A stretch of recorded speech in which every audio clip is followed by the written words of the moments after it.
Chapter 126. The God of War returns. Wife, what are you doing over here? A young man with an unremarkable face and a plain, ordinary build approached the group. He directed his gaze toward Yang Jingwan. Hearing that word from his mouth caused Jingwan to flinch. A look of weary helplessness and deep-seated resistance clouded her features. She felt nothing for this man. Although they had been married for nearly a year, they slept in separate rooms. They had never even held hands. Confronted by his greeting, Jingwan chose silence. Li Manli, however, was far from silent. She turned on the newcomer with a sneer. Solang, why did you follow us here, you bastard? A high-end banquet like this is no place for a loser like you. Hurry up and get out. I didn't follow you, Solang said, his voice strangely calm. Someone invited me. You can't even tell a convincing lie. Li Manli's face twisted with disdain. You're a stay-at-home servant. You can't do anything except scrub floors and boil rice. Who would invite you here? It's pathetic.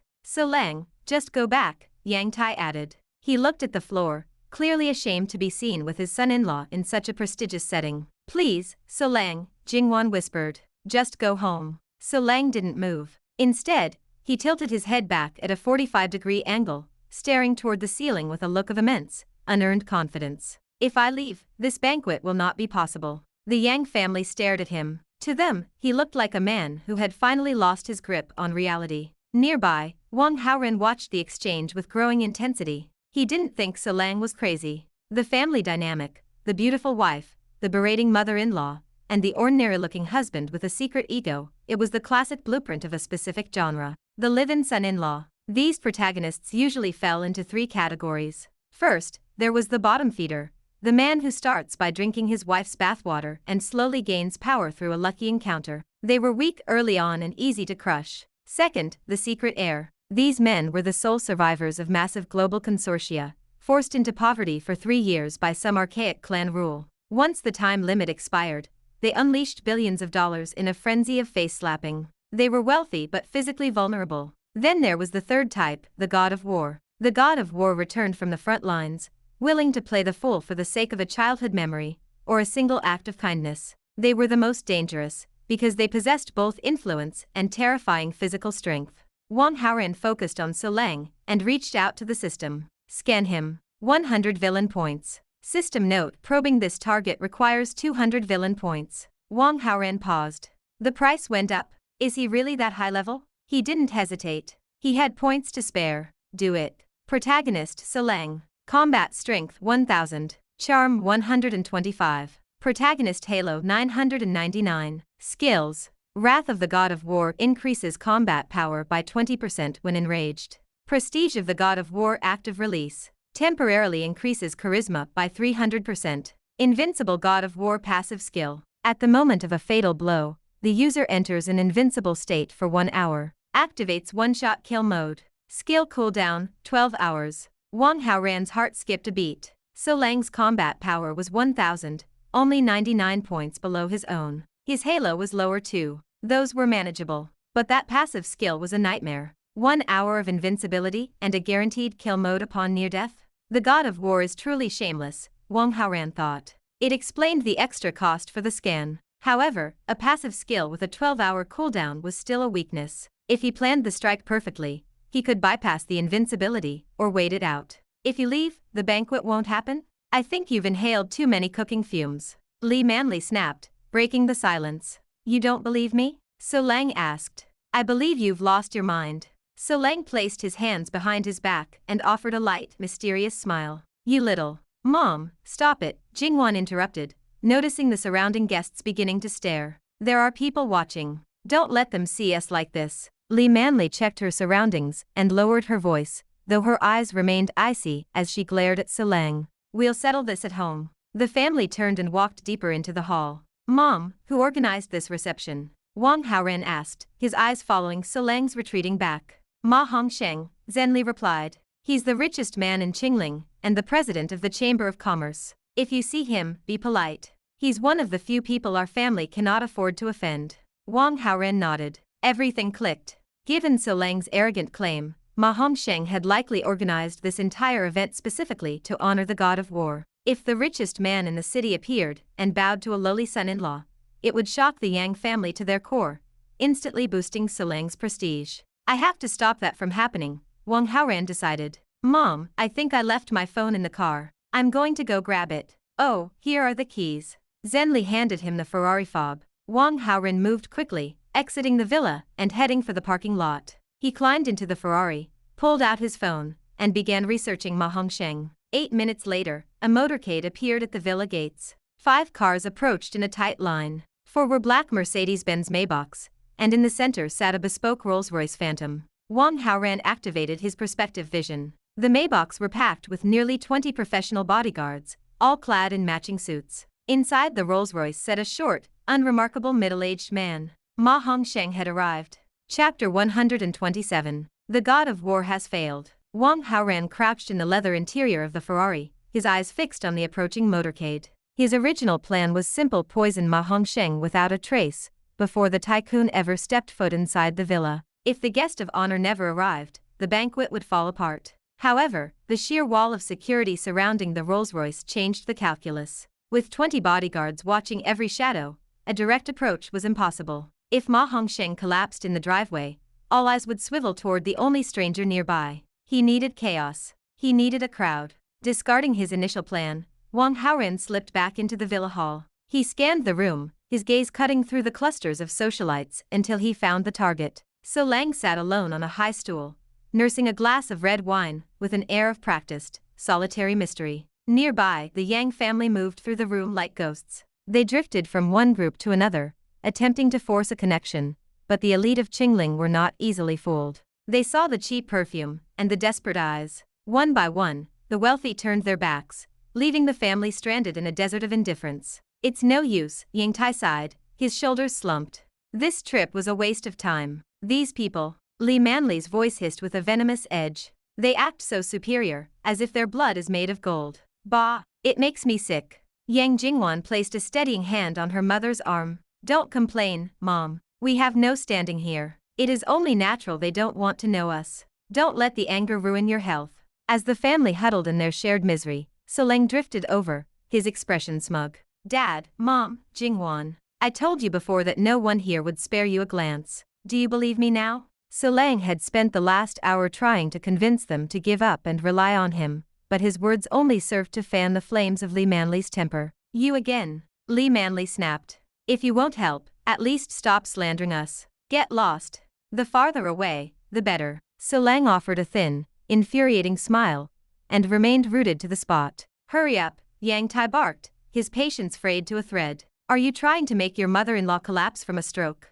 Soleng, leave, Jingwan added, her brow furrowed in a deep scowl. Wife, listen to me. You came here for a project, for contacts. Leave it to me. I will handle everything. Soleng spoke with the casual arrogance of a man who owned the world. Jingwan merely shook her head. This was the trait she hated most. Behind the cooking and the cleaning, Soleng harbored a delusional streak of grandeur. She was too exhausted to even argue. Li Manli, however, had plenty of energy. A project? You? Who do you think you are? Do you even know who Ma Hongsheng is? As a matter of fact, Soleng nodded, his smile widening. I do. You're insane, Li Manli muttered, turning away. A sudden roar of excitement erupted from the entrance. Mr. Ma is here. Mr. Ma has arrived. The crowd surged toward the door. Soleng's jaw tightened with satisfaction. Finally, the moment he had been waiting for was here. Ma Hongsheng entered with a scaled-down security detail. Only his 2 most elite shadows followed him into the fray. The rest remained at the door,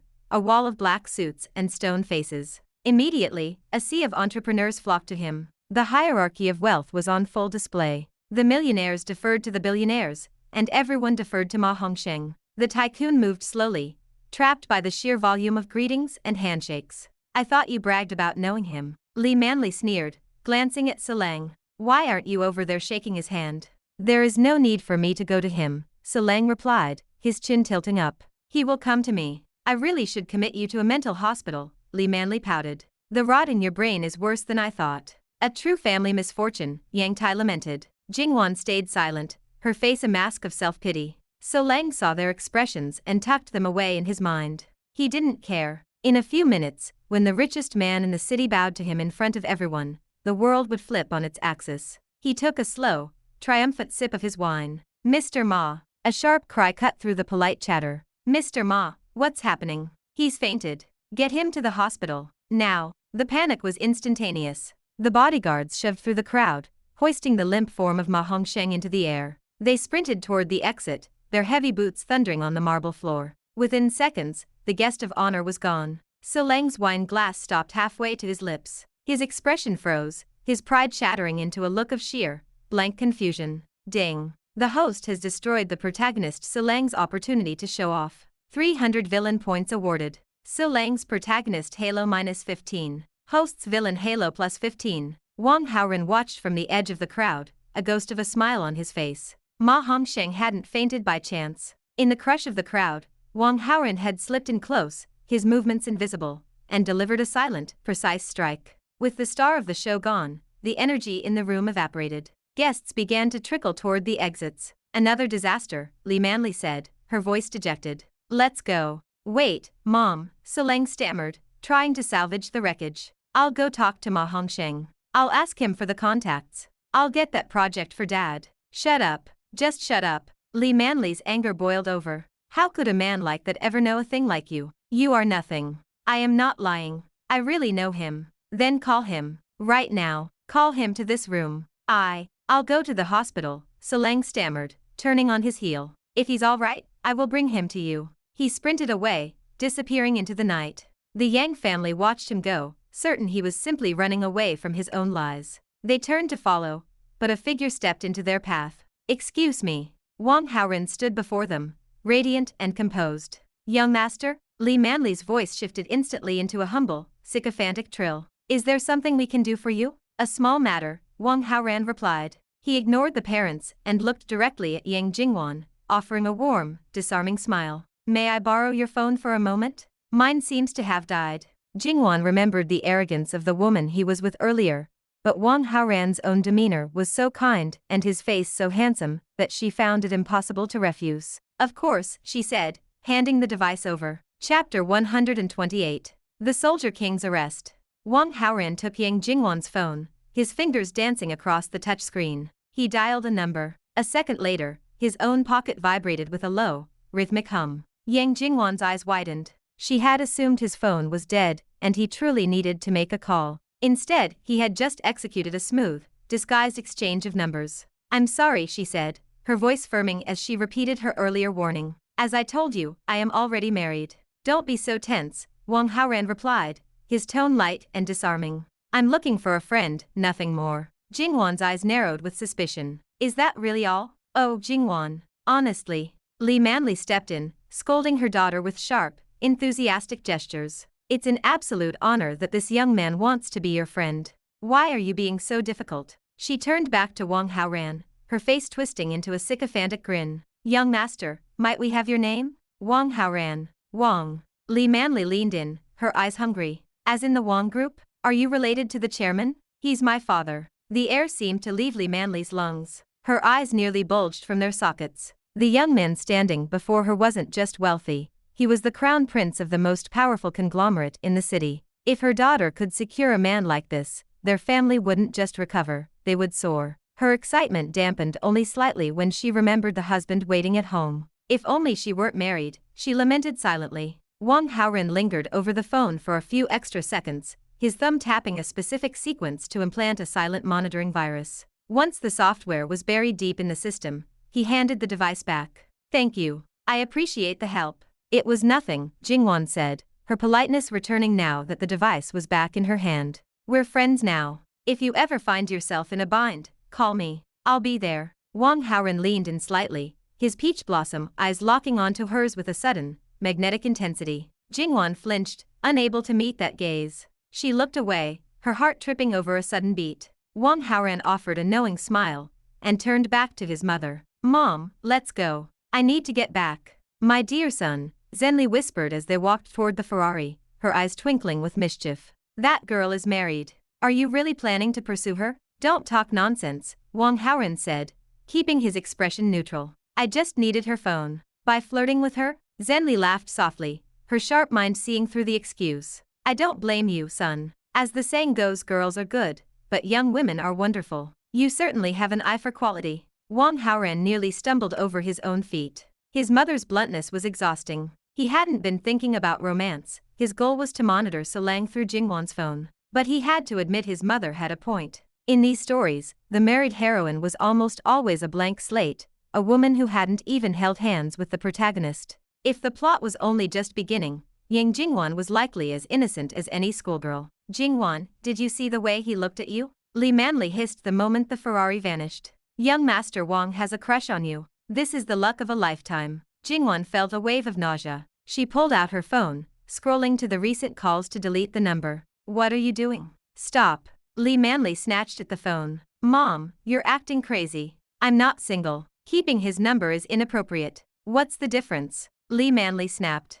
"Look at Solang. He's a parasite, a total waste of space. Do you really intend to spend the rest of your life with a man who cooks and cleans and nothing else? You need to leave him." "I've been thinking the same thing," Yang Tai added, surprising them both. "Jingwan is too beautiful to be tethered to a man like Solang forever." "And what about the fortune teller?" Jingwan asked sarcastically. "Aren't you afraid the doom will return if I leave him?" The reminder struck a nerve. A year ago, these two had forced a homeless man into her life, ignoring her tears and her dignity. Li Manli's mouth snapped shut, the fear of financial ruin warring with her greed. "Fine," Li Manli muttered, reaching a compromise. "The divorce can wait for now, but you must stay in touch with young Master Wang. An opportunity like this cannot be wasted." "Mom, what do you think I am?" Jingwan turned and walked away, her face burning. Even though she felt no love for Solang, the idea of entertaining another man, while married, filled her with a crushing sense of guilt. "Yan Guishan has been taken." Wang Haoran stopped just outside the school gates as Zhou Chuchinaya's voice crackled through his phone.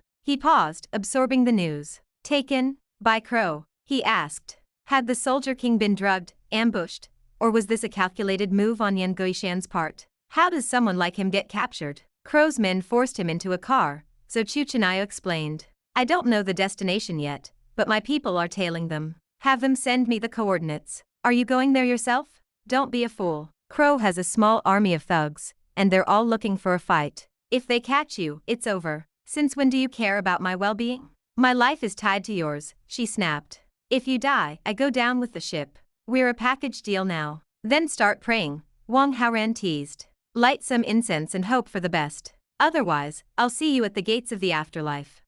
Are you truly not afraid of anything?" "Some things are worth the risk. A kiss from a beauty, for instance." Zhou Chuchinaya went silent for a beat. "I'm sending men to back you up." "No. I go alone," Wang Haoran commanded.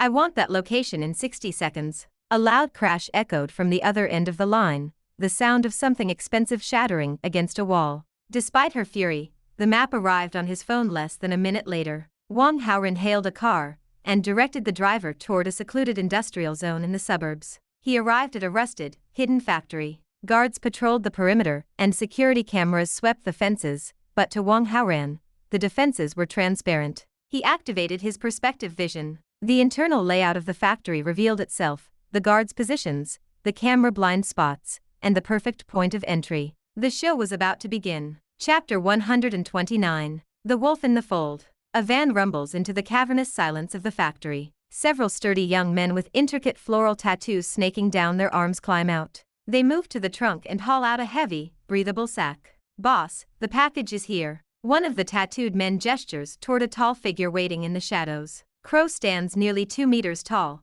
his long hair matted and messy, exuding a raw, predatory energy. "Nice job." Crow's voice is a signature rasp, grating and ugly. He turns to a wealthy middle-aged man with small, calculating eyes standing beside him. "Mr. Shen, I've delivered. Is it time for the final payment?" Shen Kong sneers. "Am I short on cash? Let me see the man first. I need to be sure." "Fair enough." Crow barks an order to his subordinates. "Open the bag. Let the boss have his look." Ropes snap loose. The sack falls away, revealing the limp, unconscious form of Yan Guishan. "Bitch, is this him?" Shen Kong grabs his pale wife by the arm, dragging her toward the body. Mrs. Shen nods, her eyes darting nervously. "Yes, it's him. You certainly know how to pick them." Shen Kang's teeth grind together. He looks strong. "I'm sure you enjoyed yourself." Mrs. Shen drops her head, her breath coming in shallow, terrified hitches. She offers no defense. Why is he still out? Wake him up. Shen Kang's rage boils over.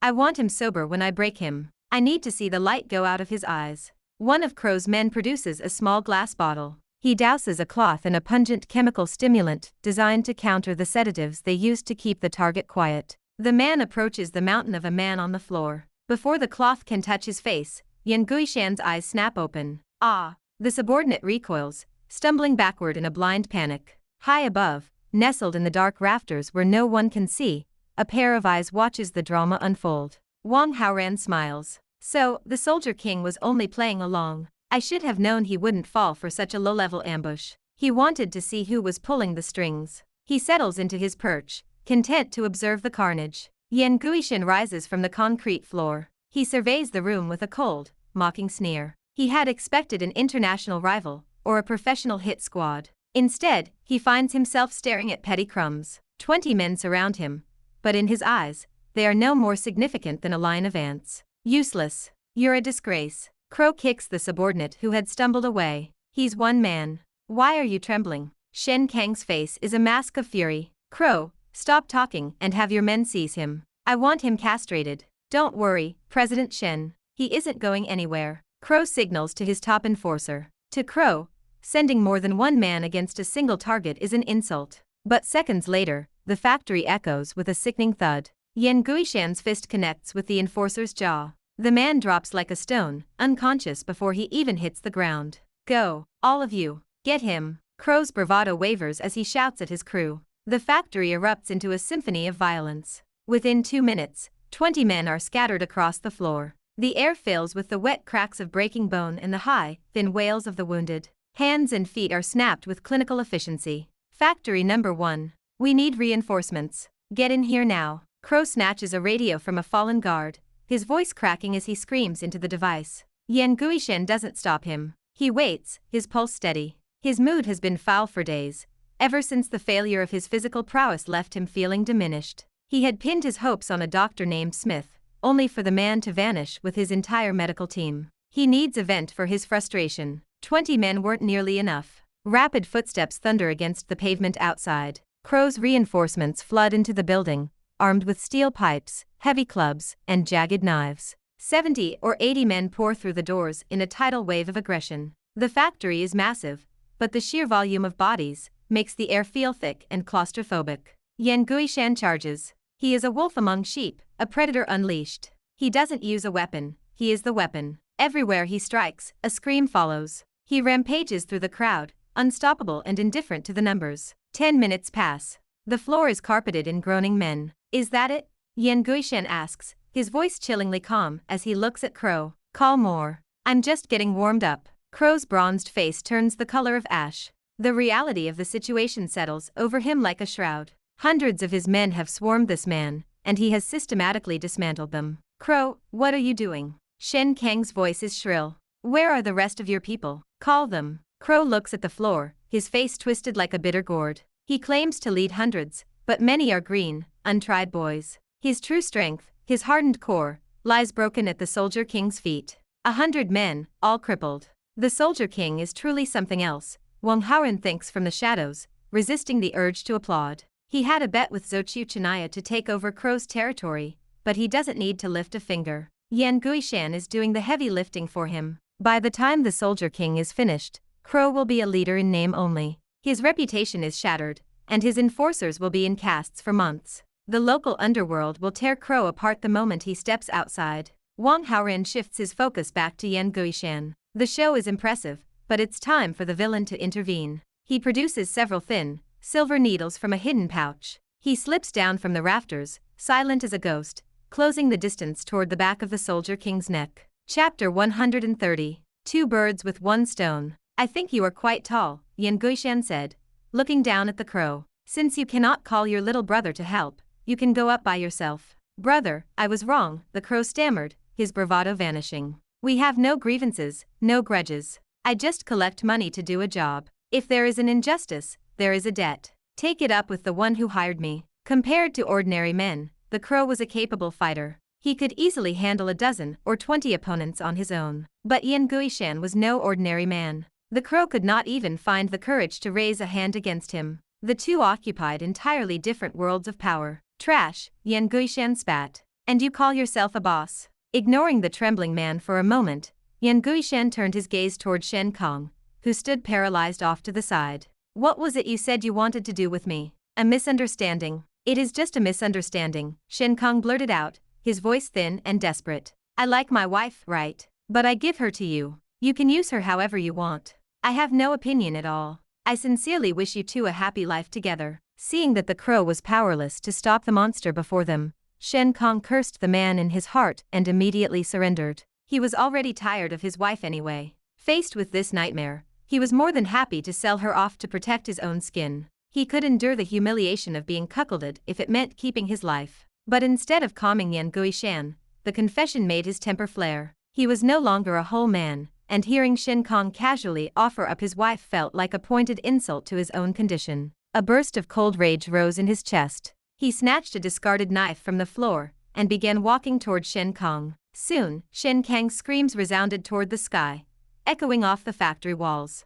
Once Yan Guishan had vented his fury, he felt significantly better. He turned back toward the crow to finish the job. However, at that exact moment, a volley of needles hissed through the darkness. Yan Guishan reacted with blurring speed, dodging most of the projectiles, but a single needle bit into the back of his hand. He gritted his teeth and yanked it out, scanning the shadows for the coward using hidden weapons. He moved to give chase, but as soon as he shifted his weight, his leg buckled. He collapsed, half kneeling on the concrete. This needle is poisoned. Yan Guishan's face paled. Ding. The host successfully poisoned the protagonist Yan Guishan, making him temporarily incapable of fighting. Gaining 300 villain points. Yan Guishan's protagonist's Halo -10. Host's villain's Halo +10. Watching from the shadows, Wang Haoran received the system notification. The medicine he had smeared on the silver needles was designed to drain a target's strength for a period of time. It was not fatal. It wasn't that he was being soft-hearted, he simply wanted to keep Yan Guishan alive to squeeze more value out of him.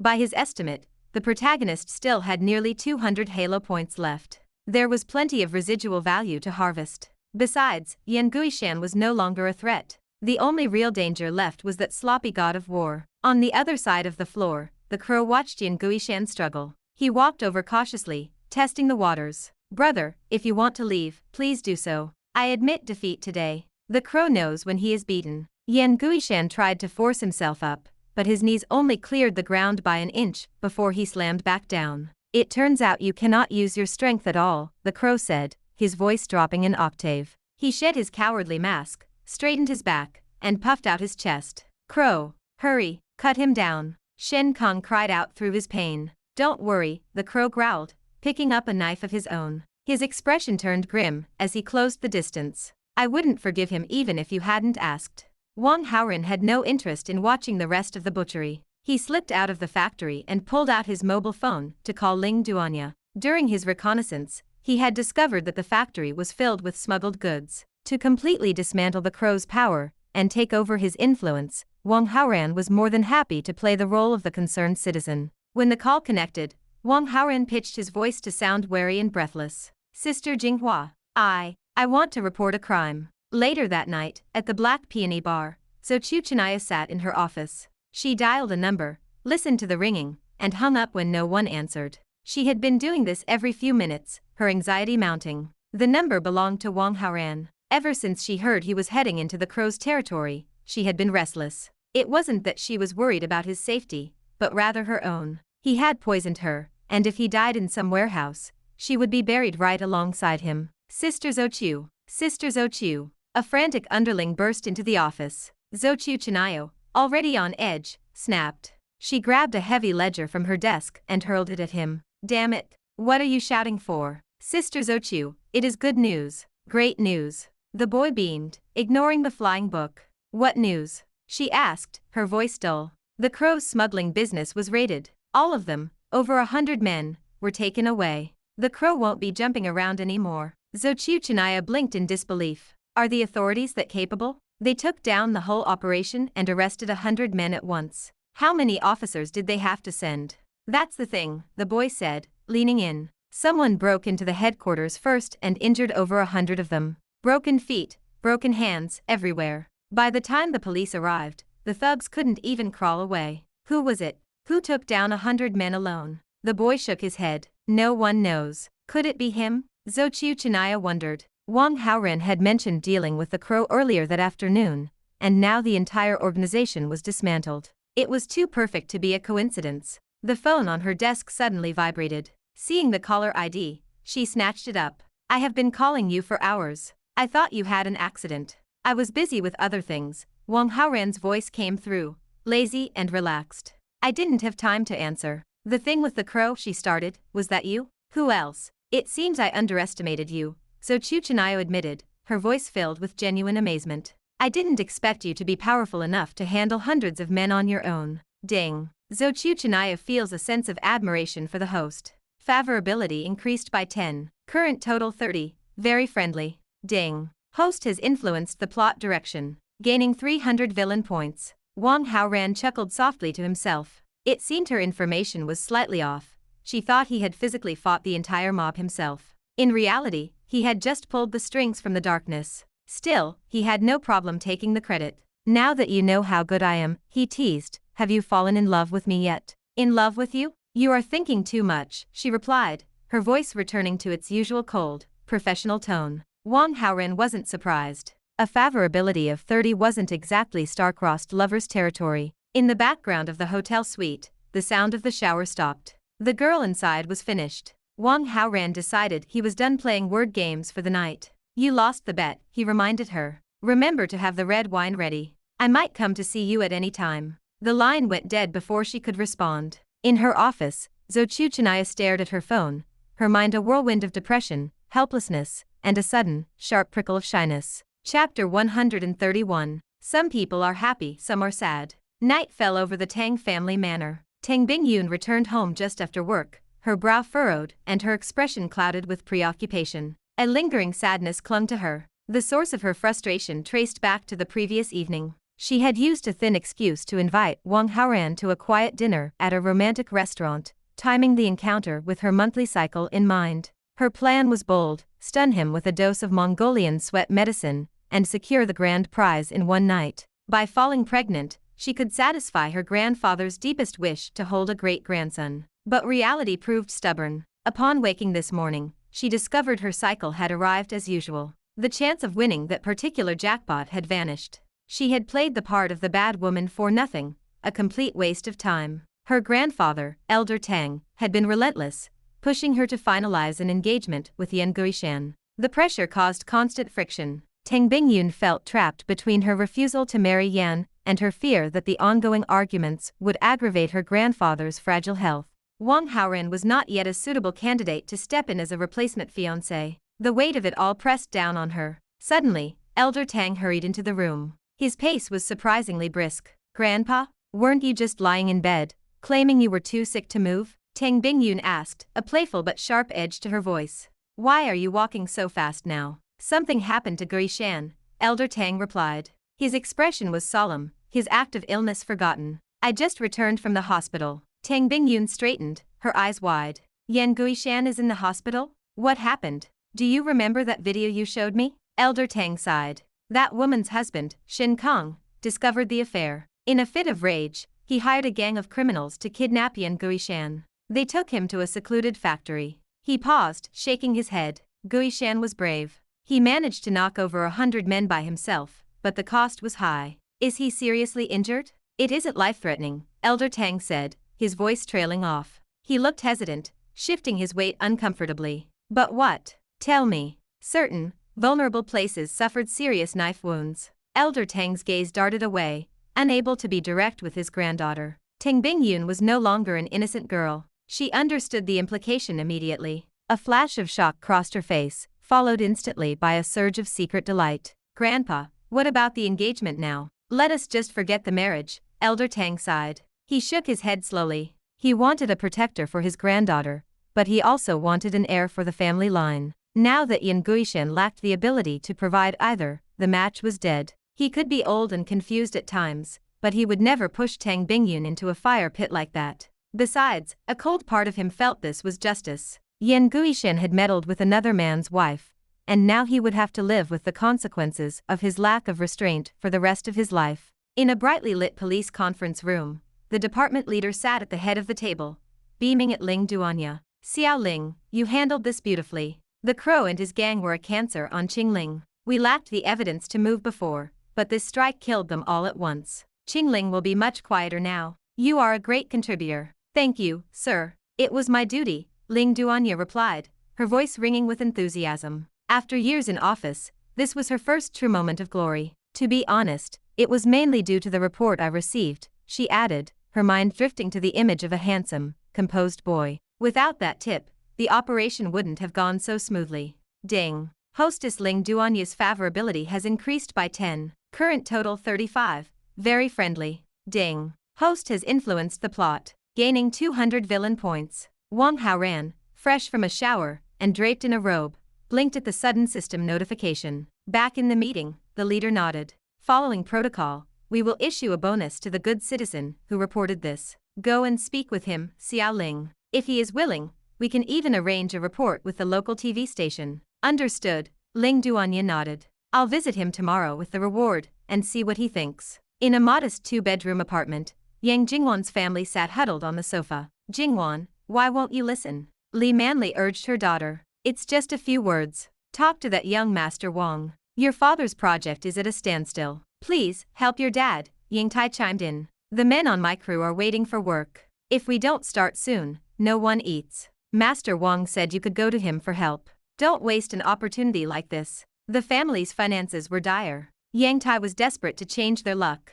Competition in the construction industry was fierce without connections. Getting a project was nearly impossible. Dad, Mom, do you really think there is such a thing as a free lunch? Yang Jingwan asked, her voice tight with reluctance. I just met him. Why would a man like that help me for no reason? She looked at them, searching for logic. If I ask for his help, I have to give something in return. Other than my appearance, what do I have that he would want? Don't you see the danger? You can give him a little sweetness, Li Manli countered. I'm not saying you have to pay a real price. Besides, Master Wang is so handsome. Even if he takes advantage a little, you aren't exactly suffering. If things go too far, you can just refuse him then. I truly wonder if I am actually your daughter, Yang Jingwan snapped. How can a mother ask her daughter to do such a thing? I am doing this for your sake. You can't let Silang ruin your life forever. While Master Wang has a crush on you, use your looks to get some benefits. It will secure your future. But I am married, Yang Jingwan sighed. What nonsense.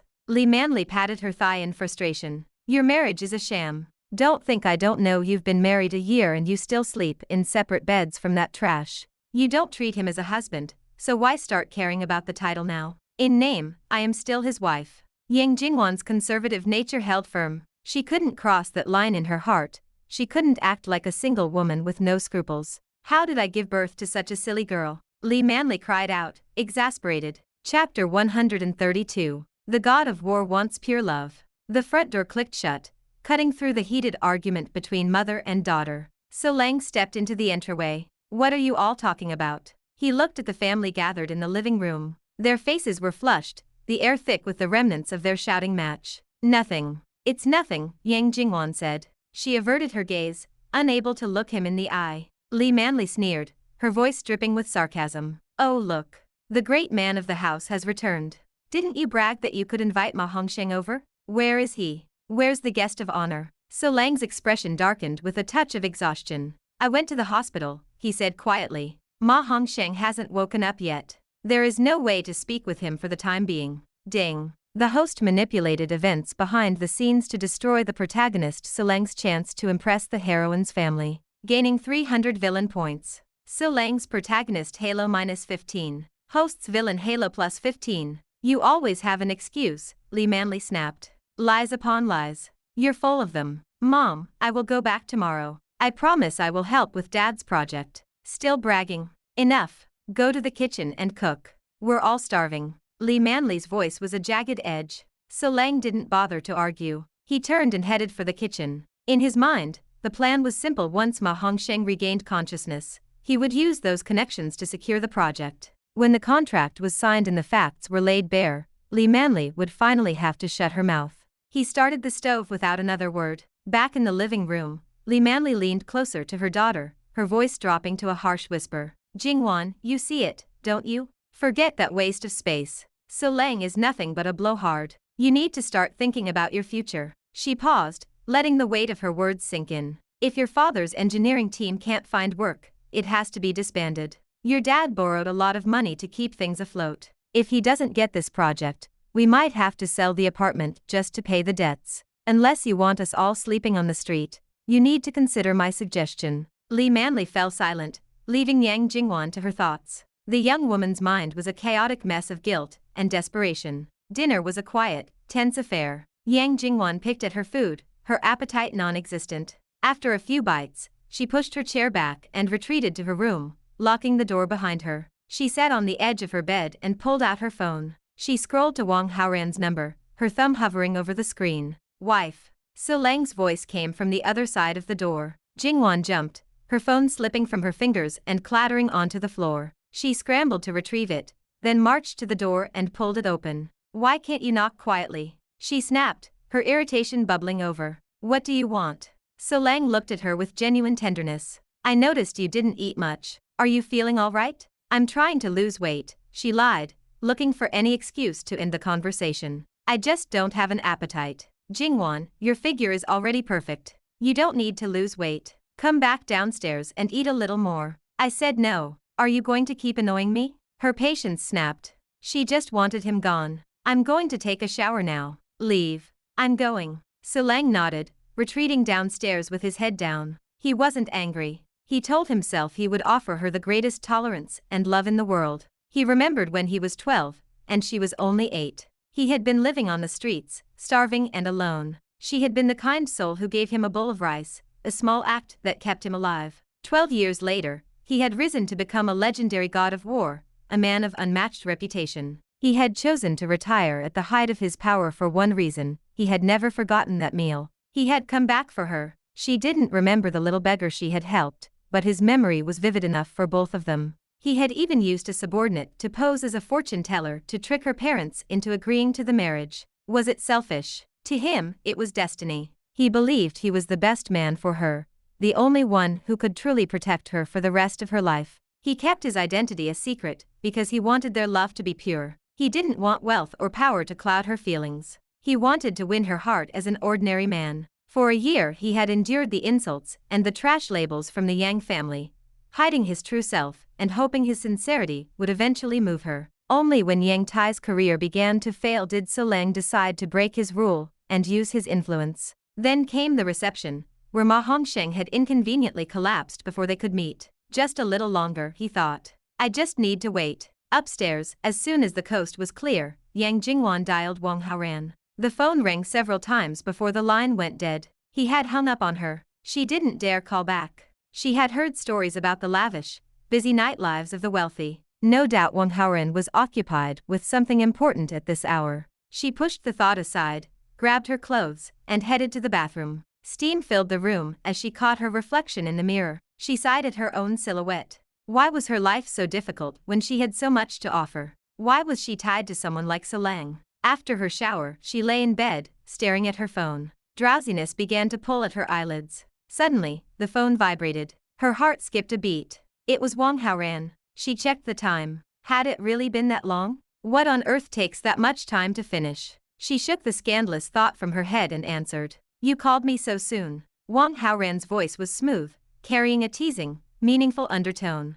Jingwan felt her face heat up. She took a deep breath, forcing herself to be bold. "You said today that if I needed help, I could call. My father has an engineering team in need of a project. I wanted to ask if you had any contacts who might be looking for a crew." "I do, of course. But it's inconvenient to discuss the details over the phone. Let's meet in person." Yang Jingwan hesitated. "Where?" She had already decided if he suggested a hotel or a private club, she would hang up immediately. "Do you know where Mizusawa Middle School is? Meet me there tomorrow at 1 o'clock. Hearing the name of a school, her suspicions vanished. It was a public, safe location. "Okay," she agreed, relief washing over her. "It's a deal. See you tomorrow." Chapter 133. Putting a long line to catch big fish. The afternoon sun blazed overhead, bright and piercing. Its warmth mirrored Tang Bingyun's radiant mood. Taking advantage of a rare lull in her schedule, she decided to clear her head with a long drive. She wound through the city streets until she found herself parked across from the gates of Mizusawa Middle School.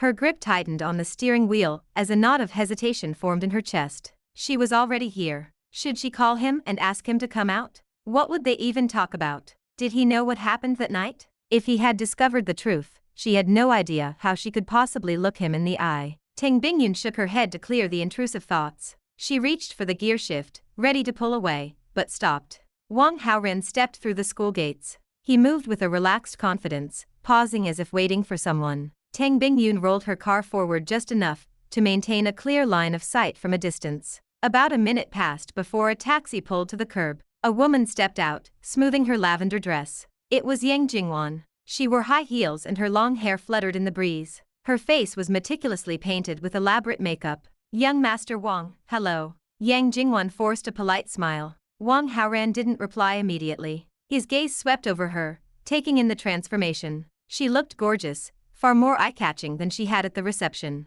Yang Jingwan averted her eyes, unable to meet his gaze. She had intended to come without makeup, but her mother had practically tackled her, forcing her into the dress and applying the cosmetics herself. Wang Haoran broke the silence, gesturing toward a sign down the street. "There's a milk tea shop over there. Let's go grab a seat." "Yes." Yang Jingwan nodded. They walked together to the shop. Inside, the air was thick with the scent of sugar and tea. Wang Haoran ordered a cup of mandarin duck milk tea as usual, then turned to his companion. "What do you want?" "Whatever you're having is fine." "Make it 2 mandarin duck milk teas," Wang Haoran told the cashier. They found an empty table and sat down. Around them, the shop was filled with teenagers. The youthful faces of the students made Yang Jingwan feel old and out of place. She felt the weight of several curious stares and lowered her head, her posture turning cautious and stiff. Wang Haoran remained silent while they waited. He knew she was the one who needed help. There was no reason for him to bridge the gap first.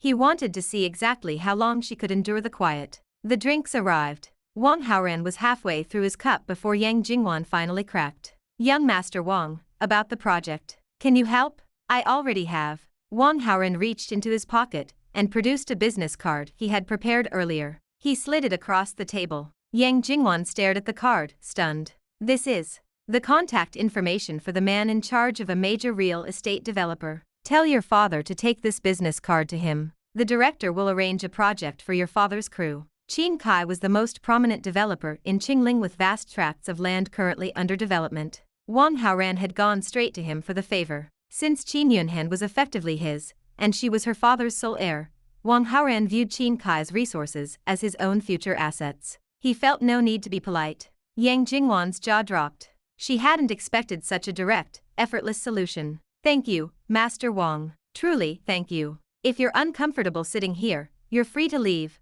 Wang Haoran said casually. "I can go, just like that?" She looked as though she had misheard him. "Why?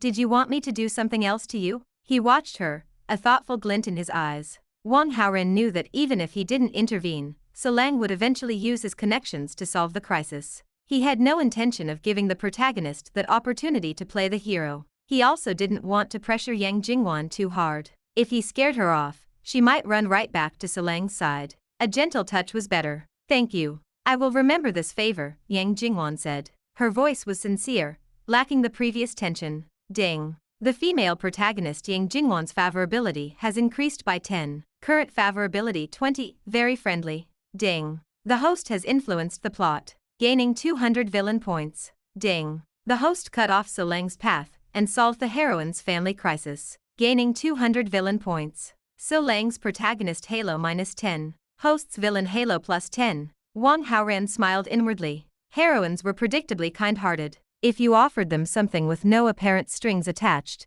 they felt a desperate need to reciprocate. For the cost of a single phone call to Qin Kai, he had gained favor and weakened his rival. It was the perfect opening. By lowering her guard now, he made future contact effortless. This was longline fishing for a very big fish. "If there is anything I can do for you in return, please tell me," Yang Jingwan said, clearly feeling the weight of the unpaid debt. "What is it you do for work?" Wang Haoran asked, seizing the opening to gather intelligence. "I work for Qin's real estate," she admitted, her voice dipping with a touch of low self-esteem. "I'm just an ordinary salesperson, a house salesperson." It was a position ripe with conflict, often targeted by demanding clients and workplace bullies. Given her status as a heroine, that job was practically a magnet for trouble. Wang Haoran's mind raced with the possibilities of how to exploit that, but he kept his face neutral. "If I decide to buy a house someday, I'll expect you to introduce me to something high quality. We'll consider that the reward." Yang Jingwan blinked.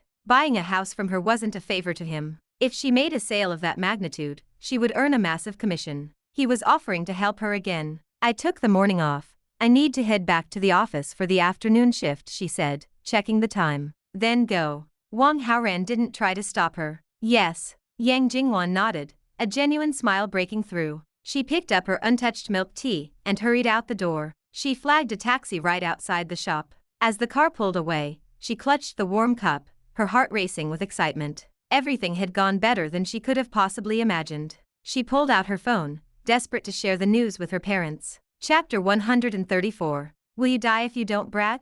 The afternoon sun beat down on the pavement as Wang Haoran stepped away from the milk tea shop, ready to head back to school. A black sedan from the bureau pulled to a sharp stop at the curb. The door opened, and a valiant figure stepped out, her movements sharp and professional. Ling Duanya scanned the sidewalk, her eyes lighting up as they landed on him. I spotted you from a block away. I've been looking for you. What do you want with me? Wang Haoran teased, a playful glint in his eyes. I haven't done anything wrong today. Didn't you make a certain report call recently? Ling Duanya moved closer, a satisfied smile playing on her lips. Because of that tip, we successfully dismantled a massive criminal cell. She reached back into the car and retrieved a rectangular object wrapped tightly in yellow paper. This is the reward for the report. 50,000 in total. You earned it. Wang Haoran weighed the heavy bundle in his hand, accepting it with a grin. And what about the bonus? Actually, we're planning to cooperate with the local TV station for an interview. We want to set a public example.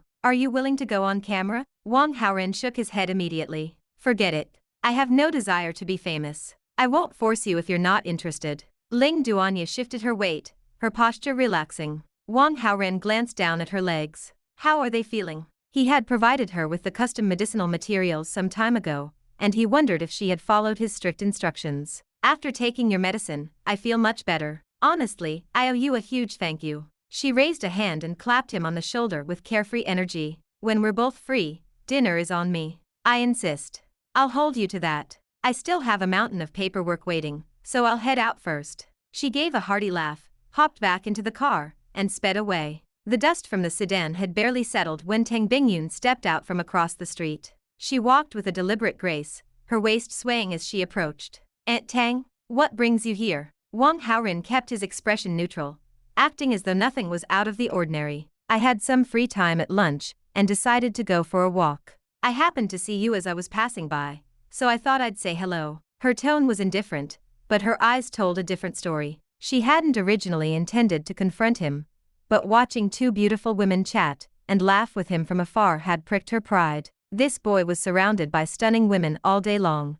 If she didn't remind him of her presence, he might just forget she existed. I've been meaning to ask, Wang Haoran said, tilting his head. When I woke up the other day, my head was spinning and my body felt strange. What happened? Panic flared in Tang Bingyun's eyes, but she smothered it instantly. You should be ashamed. Your alcohol tolerance is pathetic. You had a little red wine and went out like a light. I couldn't exactly leave you sleeping on the table, could I? I had to haul you from the first-floor restaurant to the second-floor bedroom. It was exhausting. I nearly broke my back. Her voice was thick with mock resentment, a perfect blend of half-truths. She gambled that he wouldn't read between the lines. So that's it. Wang Haoran nodded, looking convinced. Then he frowned.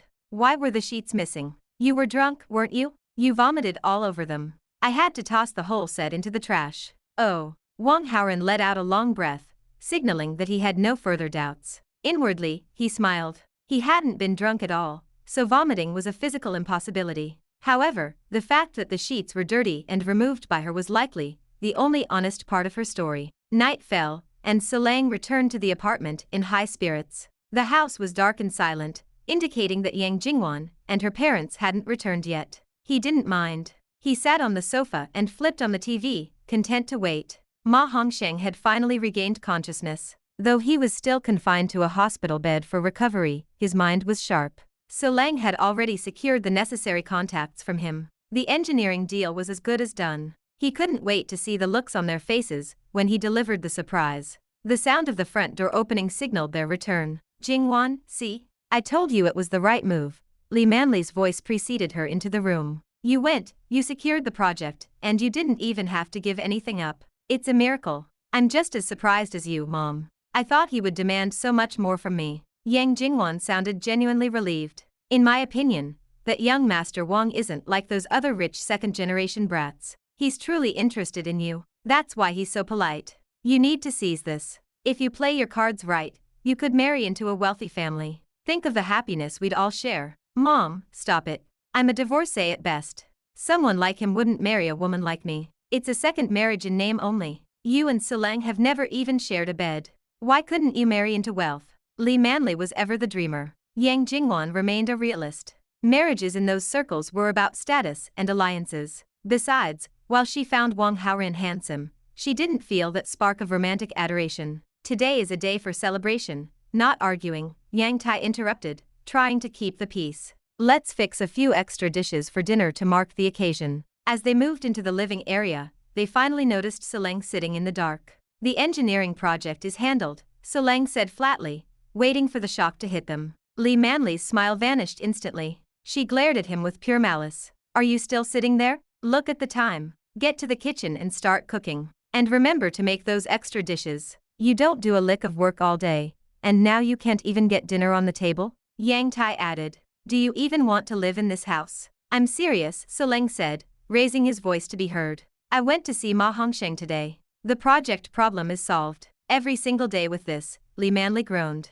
Will you actually die if you don't brag? It's pathetic. I'm not bragging. If you don't believe me, I'll call him right now. Solang pulled out his battered, old model phone. Go ahead, keep pretending. Li Manli turned her back on him with a sneer. Just go cook, Yang Tai said, waving him off. We don't need your imaginary help. I already have the contract. If we finish this project, we stand to earn at least 10 million yuan. Solang froze. Dad, where did you get a project that big? What's that supposed to mean? Yang Tai snapped. You think I'm incompetent? You think I can't land a big contract on my own? Yang Tai had no intention of telling Solang that his daughter had gone behind his back to ask a wealthy young man for a favor. He wanted the credit for himself, and Solang's genuine confusion felt like a personal insult to his capabilities. Chapter 135. The Troubles of Yang Jingwan. I didn't mean that. Solang shook his head. Then shut up. Hurry and cook. We're all hungry, Yang Tai urged,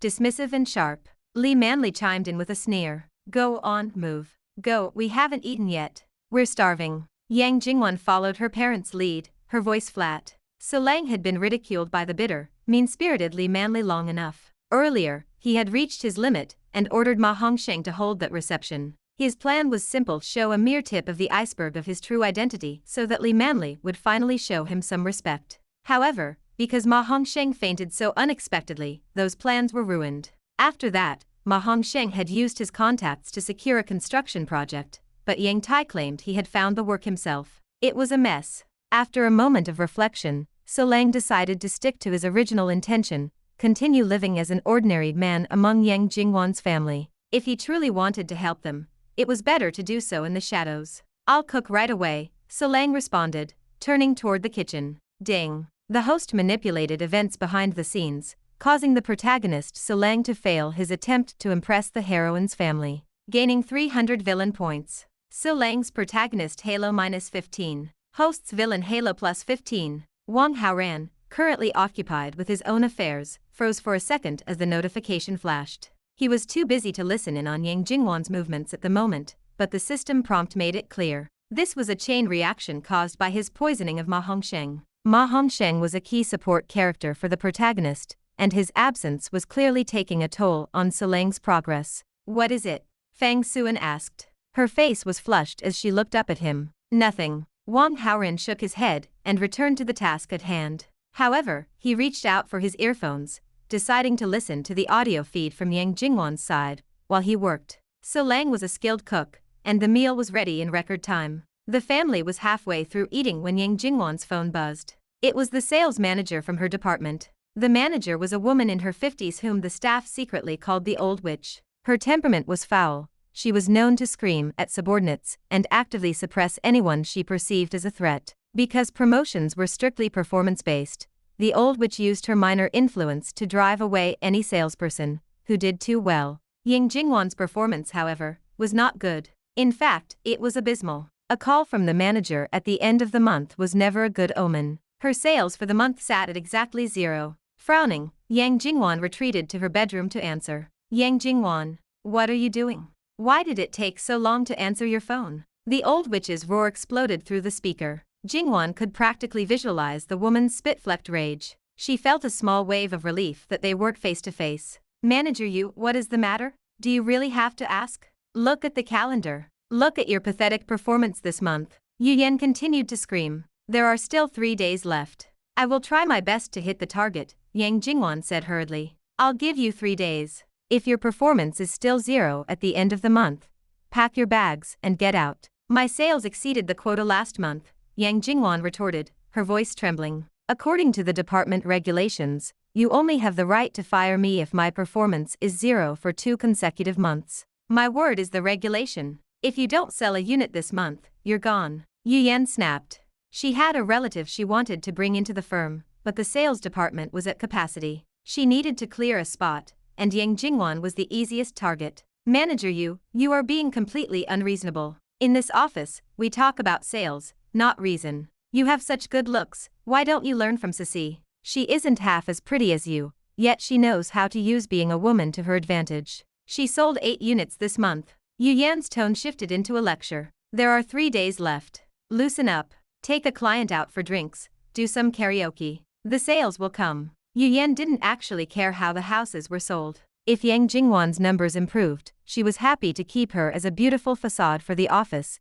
to attract male clients. Manager Yu, I sell houses. I don't drink for commissions, Yang Jingwan said firmly. She had a bottom line. She would rather lose her job than sell her dignity like Sissy did. Then prepare to lose your job. The manager hung up in a fit of pique. Yang Jingwan tossed the phone onto the mattress and collapsed beside it. She had worked for 27 days without a single lead. Selling a house in the next 72 hours was a fantasy. Unless, of course, she found someone to help. The only name that came to mind was Wang Haoran, but he had already done so much by helping her father. This debt was already too heavy to repay. How could she go back to him now? She sighed, cursing her luck. If only she had a husband who was actually capable. Why did God marry her off to a waste like Solang? Outside the door, Solang had heard the entire conversation. His admiration for her grew. She wasn't blinded by money, and she held to her principles. This was a woman truly worthy of his love. Wife, are you off the phone? Let's finish lunch. Solang pushed the door open. We agreed you aren't allowed in here. What are you doing? Get out. Yang Jingwan's annoyance boiled over at the sight of him. I know you're stressed about work. Things will turn around, don't worry. Solang backed away quickly, standing in the doorway to offer comfort. I just want to be quiet. Go, I'll go, but you haven't finished your meal. You need to eat, or you'll be hungry tonight, Solang persuaded gently. You are so annoying. Just leave. Her patience snapped, her voice rising to a harsh pitch. If you come back to the table and eat, I won't bother you. Solang kept a soft smile on his face. Fine. I'm going. Yang Jingwan stormed out of the room, throwing a look of pure disgust at him as she passed. Solang didn't let it bother him. He believed that in time, his tenderness would finally move her heart. Chapter 136. The Two Faces of Aries. Solang placed a call to Ma Hongsheng. Do something for me. The moment the line connected, the tenderness Solang had shown Yang Jingwan vanished. His voice flattened, returning to that look of cold indifference toward the world. This was the true side of the god of war. Except for Yang Jingwan, all the people in the world were merely ants in his eyes. Master God of War, Ma Hongsheng whispered. He remained weak, still recuperating in his hospital bed. Please, order me. My wife works in a sales department. Arrange for someone to buy a house from her, but do not reveal that I am the one helping. Yes, Lord Aries. I will arrange for a subordinate to pretend to be a normal customer. Ma Hongsheng accepted the order happily. The property could be used as a year-end bonus for his employees, so the money wouldn't go to waste. Besides, it was an honor to serve. However, a flicker of doubt remained. Master God of War, she is your wife. Why hide your identity? Solang snorted, the sound sharp and cold. Do I need you to teach me how to conduct my affairs? He wanted to win Yang Jingwan's heart as an ordinary man, earning her sincerity through his own character, rather than his title. But he had no intention of explaining his romantic philosophies to a subordinate. Master God of War, I was wrong. I shouldn't have asked, Ma Hongsheng stammered, humbled by the rebuke. Just do as I arranged. Do not concern yourself with things that are none of your business. Yes, I will see to it immediately. Someone will buy a house from your wife tomorrow morning, Lord Aries. As expected of the god of war, his dialogue is practically scripted for a melodrama. Wang Haoran leaned back, offering a silent critique of the man's posturing. He had been monitoring Yang Jingwan's mobile phone, and when she stormed out of the room in a fit of pique, she had left the device behind. Solang's cold, commanding voice had come through the speakers perfectly. Since Solang insisted on playing the secret benefactor, Wang Haoran was happy to let him. It made things much more convenient. "What are you doing at the door of my room? Get out." Yang Jingwan had realized she'd forgotten her phone and doubled back to retrieve it. Seeing Solang still loitering by the doorway, her annoyance flared. "I'm going," Solang said, retreating obediently. The second he was gone, the phone buzzed. A video call request from Wang Haoran lit up the screen. Yang Jingwan's heart leaped. Afraid that Solang might eavesdrop, she hurried to lock the door. Only then did she tap the screen to connect, feeling like a thief in her own home. Wang Haoran appeared on the screen wearing a nightgown. The background featured opulent decor, looking very much like a high-end hotel suite. "Master Wang, are you in a hotel?" Yang Jingwan asked. "I never stay overnight in hotels," Wang Haoran replied with a straight face. "I am at home." Off camera, Fang Suan and Wen Jing rolled their eyes simultaneously. Yang Jingwan nodded, accepting the answer without further scrutiny. "Miss Yang, how is the project coming along?" "It's done," she said, looking into the camera with profound gratitude. "My dad's contract has been signed." "That's good." Wang Haoran studied her face for a moment. "But you're frowning. You seem unhappy. What's wrong?" "No, it's nothing." Yang Jingwan couldn't bring herself to ask for more. He had already solved her family's crisis, and she felt it would be shameful to unload her personal work troubles on him so soon. "There are only two reasons a woman is unhappy," Wang Haoran said. He already knew the answer, but didn't want to seem suspiciously well-informed. "Either it's her career or her family." "Which is it, Miss Yang?" Yang Jingwan was startled by his intuition. She thought to herself that young Master Wang was incredibly observant, a man who truly cared about details. Whoever ended up as his girlfriend would be very lucky. "It's work," she finally admitted. "I remember you mentioned being a real estate salesperson. Is it poor performance this month?" "It just so happens I have some friends looking to buy property. Tell me where you work, and I'll send them your way tomorrow morning." Wang Haoran made the offer with total confidence. He had heard Solang's instructions to Ma Hongsheng. Since Ma's man would be pretending to be a normal customer, they would never reveal who sent them. By claiming credit in advance, Yang Jingwan would naturally assume the buyer was one of Wang Haoran's friends. "Are you serious?" "Of course. I'm not joking. You just did me a massive favor," Yang Jingwan stammered. "I can't keep bothering you like this. It's too embarrassing. Are we not friends? Friends help each other. It's settled. Goodbye." He ended the call before she could offer another protest. Then, he placed a different call to begin his own arrangements. Later that night, in a teacher's dormitory apartment. "Sister Yunhan, it's getting late. Why don't you shower and go to bed?" Mu Zhaozhao tilted her head, looking drowsily at the homework piled on the desk. "It isn't even midnight yet. I need to finish these problems." Qin Yunhan was focused, pausing only to take a bite of the papaya slices on the table. "What has gotten into you? Why the sudden academic drive?" "The college entrance exams are less than a month away," Qin Yunhan said, sounding like a stern tutor. "If I don't work hard now, when will I? Why bother? You're the heiress to a fortune. You were born at the finish line, and your grades are already excellent. You could pass any test in your sleep." "I want to get into Qingling University," Qin Yunhan muttered. "My current scores are a bit unstable for that, so I have to push." "Why Qingling University all of a sudden?" "It's the best school in the city, and I don't want to go abroad." Qin Yunhan felt a flicker of panic at the question. She quickly turned the tables on her friend. "You should apply there too, so we can stay together. Admission isn't that hard." "Do I really need to study more?" Mu Zhaozhao shrugged. She wasn't being arrogant, her IQ was genuinely high, even if her emotional intelligence often lagged behind. Qin Yunhan huffed. "You're so smug. Forget it, Sister Yunhan. You're still young. I'll let you have this one." Mu Zhaozhao offered a generous smile, but her eyes dropped significantly below Qin Yunhan's neckline, her meaning clear.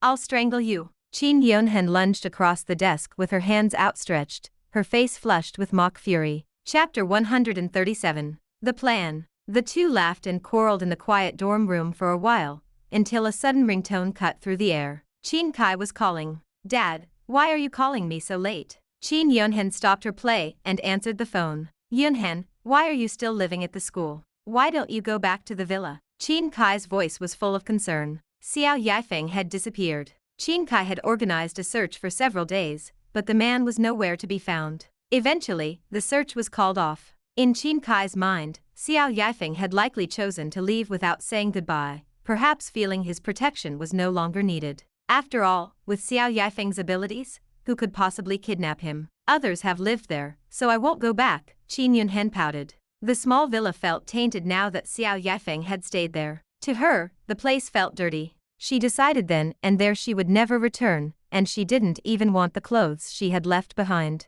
Who knew if that wretched guy had rummaged through her things? Should I buy another small villa near the school for you? Qin Kai offered. No need, I'll just live on campus. It won't be for long anyway, so there's no need to waste money. Qin Kai was startled.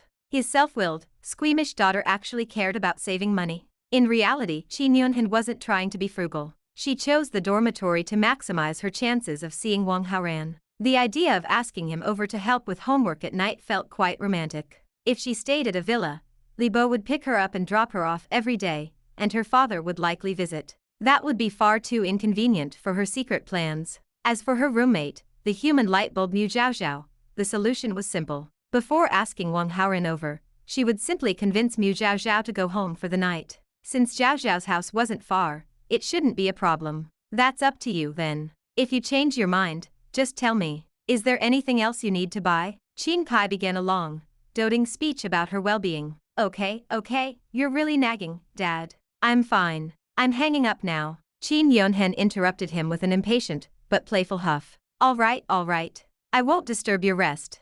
Qin Yunhen hung up and tossed the phone onto her bed. Sister Yunhan, you really have a bad personality. You're so rude to Uncle Qin. Mu Zhaozhao had listened to the entire exchange and couldn't help but interject. I've always been like this. Is there a problem? Qin Yunhan didn't seem bothered in the least. It's not a huge problem, but I feel sad for your future husband. With that temper, the poor man will be punished on a washboard every 3 days. It's a miserable fate. Zhaozhao sighed dramatically. I also have a gentle and sweet side, okay? Sister Yunhan, I've known you for more than 10 years. Do you honestly think I'd believe that? Mu Zhaozhao rolled her eyes. If you don't believe me, then fine. Qin Yunhan grabbed a handful of clothes and tossed them directly at her friend's face. Go take a shower. I need to go after you're done. Ah, finally, I can rest.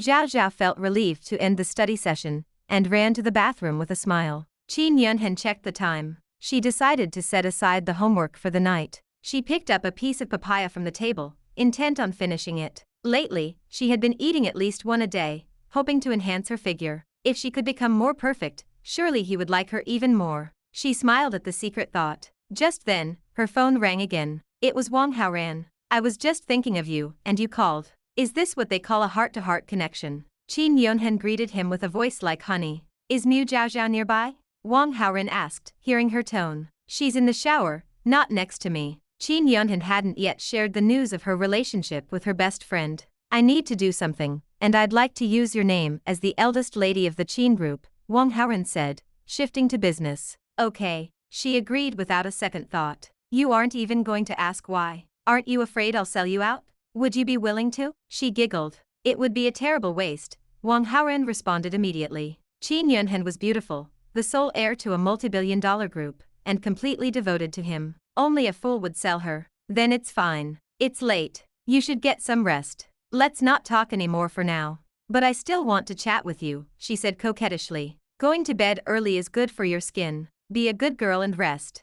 Well, okay. Good night. I love you. Qin Yunhen nodded obediently. If Mu Zhaozhao had seen this gentle, submissive version of her friend, she might have suspected a body snatcher. Good night. I love you too. After the call ended, Wang Haoran opened his system attribute panel. Without realizing it, his villain points had accumulated to a staggering 12,000. Spending that total on skill points could grant him 24 years of martial skill, which would increase his combat power by over 1,000 points. His current combat power was already 1,099. He saw no reason to dump everything into raw power just to reach a value over 2,000. So Lang's normal state was around 1,000. Even with the bonus from the God of War's wrath, the protagonist would top out at 1,200. Wang Haoran spent 3,000 points to exchange for 6 years of experience, bringing his own combat power to 1,369. This was enough to crush So Lang in a fair fight. There was no need to overinvest.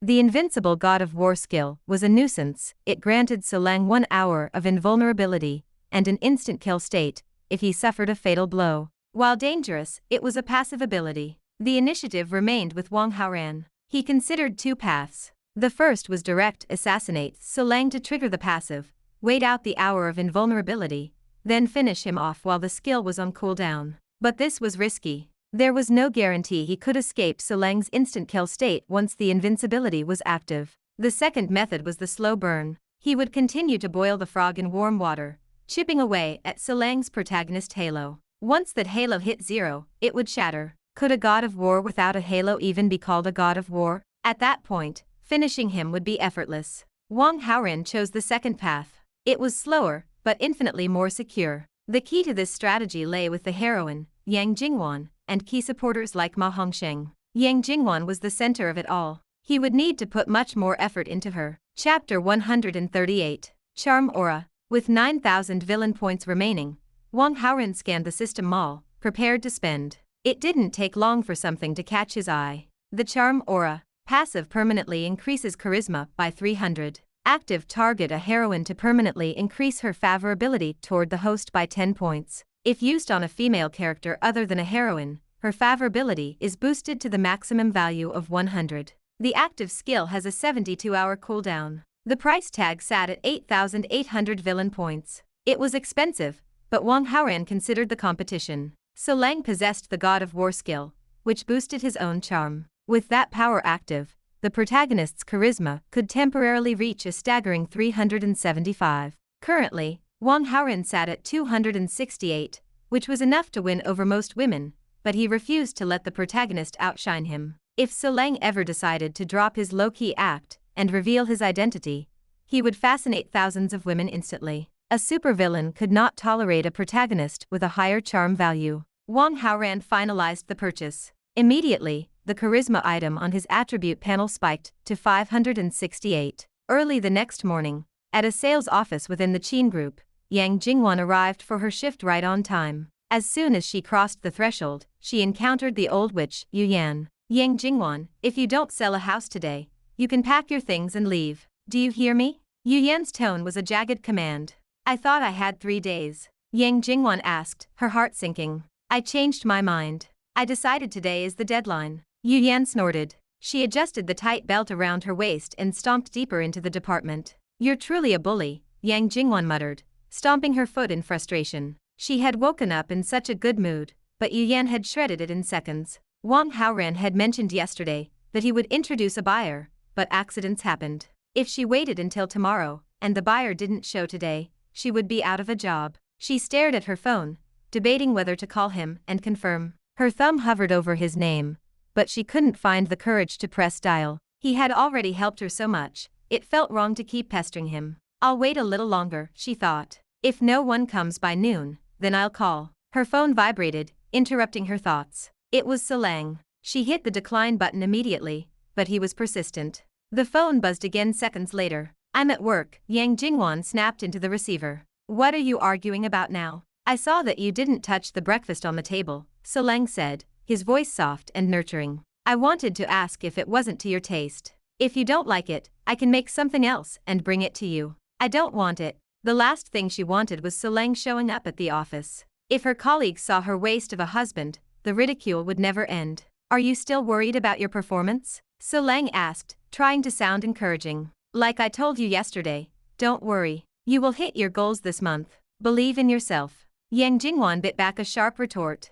Believe in myself? How did I marry such a useless man? If you had even a shred of social standing, or a single useful connection, you could help me with these sales. Instead, all I get are empty words. I have work to do. Goodbye. She ended the call and tried to focus on the morning rush. At 8:30, the first customer arrived. He was a man in his 30s, looking around with a discerning eye. Yang Jingwan stepped forward to greet him, but a colleague named Sisi cut her off. Sisi leaned in close to the client, her neckline dipping low as she spoke in a breathy, practiced voice. The man followed Sisi like a puppy. Before long, he was signing a deposit check. The other saleswomen watched with envy, and Yang Jingwan was no exception. However, she couldn't bring herself to mirror Sisi's tactics. She would rather resign and starve than sacrifice her dignity for a commission. More customers trickled in over the next hour. Yang Jingwan approached a male client, but the interaction lasted less than 2 minutes. The man had tried to lay a hand on her,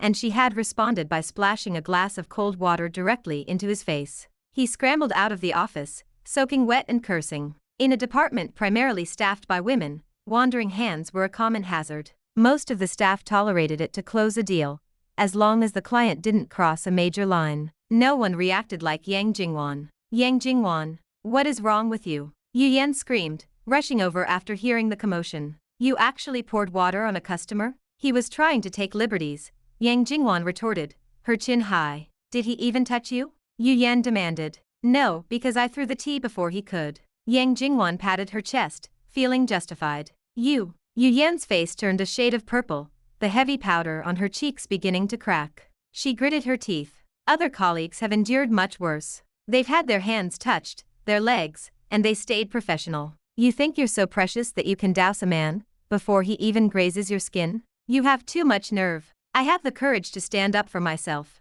Stubborn girl. Fine, Yu Yan sneered. Since you're so noble, you don't need to receive any more customers today. If I don't receive customers, how am I supposed to make a sale? Aren't you the great golden girl? Yu Yan asked sarcastically. Why bother with the commoners? Just sit there and wait for a customer to walk up and beg you to buy a house. Chapter 139. The Resignation Trap. Hello, I want to buy a house. Are you a salesperson here? Yu Yan had barely finished her sarcastic remark when a man in his early 30s approached. He spoke to Yang Jingwan with striking politeness, ignoring the manager entirely. Yes, I am. Yang Jingwan nodded, her surprise evident. I'm looking for a 3-bedroom unit with a large living area. Do you have any suitable recommendations? Yes. Joy surged through Yang Jingwan as she responded. I can show you several right now. Sir, this girl has very poor business skills, Yu Yan interjected, stepping between them. She was terrified Yang Jingwan would sabotage another potential lead with her stubbornness. Let me introduce you to our premium listings instead. The client didn't budge. He kept his eyes fixed on Yang Jingwan. I asked her first. Let her introduce the property. This way, please. Yang Jingwan said quickly, leading the man toward the display models. Yu Yan remained in the center of the hall, fuming in silence. The transaction took less than 10 minutes. The client skipped the house viewing entirely. He pulled a black card, swiped for 800,000, and paid for the bulk of the property upfront.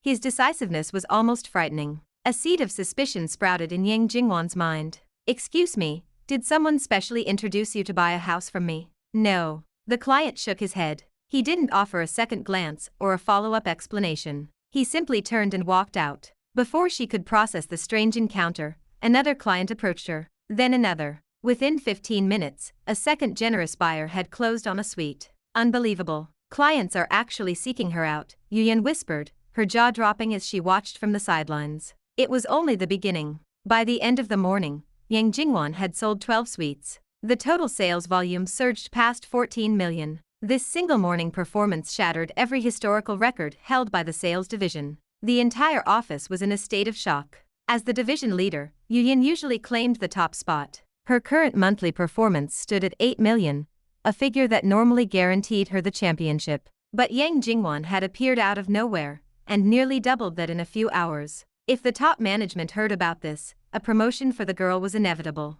Yu Yan felt a cold shiver of professional threat. Fortunately, she was sharp enough to have prepared a countermove while Yang Jingwan was busy with her clients. During lunch, the food in the cafeteria tasted sweeter than usual to Yang Jingwan. After finishing her meal, she headed to the flower pond outside the office to breathe in the fresh air and bask in the midday sun. Her phone rang. It was Solang. What is it? Her voice was much softer than it had been that morning, buoyed by her success. On the other end of the line, Solang beamed. He could hear the happiness in her tone and immediately assumed Ma Ongshen's people had done their job. It's nothing. I just wanted to talk to you, Solang said, his voice warm. I'm very busy here. If you have something to say, we can talk when I get home. Yang Jingwan spotted Wang Haoran walking toward the sales center. She had no desire to stay on the line with her husband now. She brushed him off casually, her mind already on the young master approaching her. However, because of her good mood, the go home and say it sounded incredibly intimate to Solang.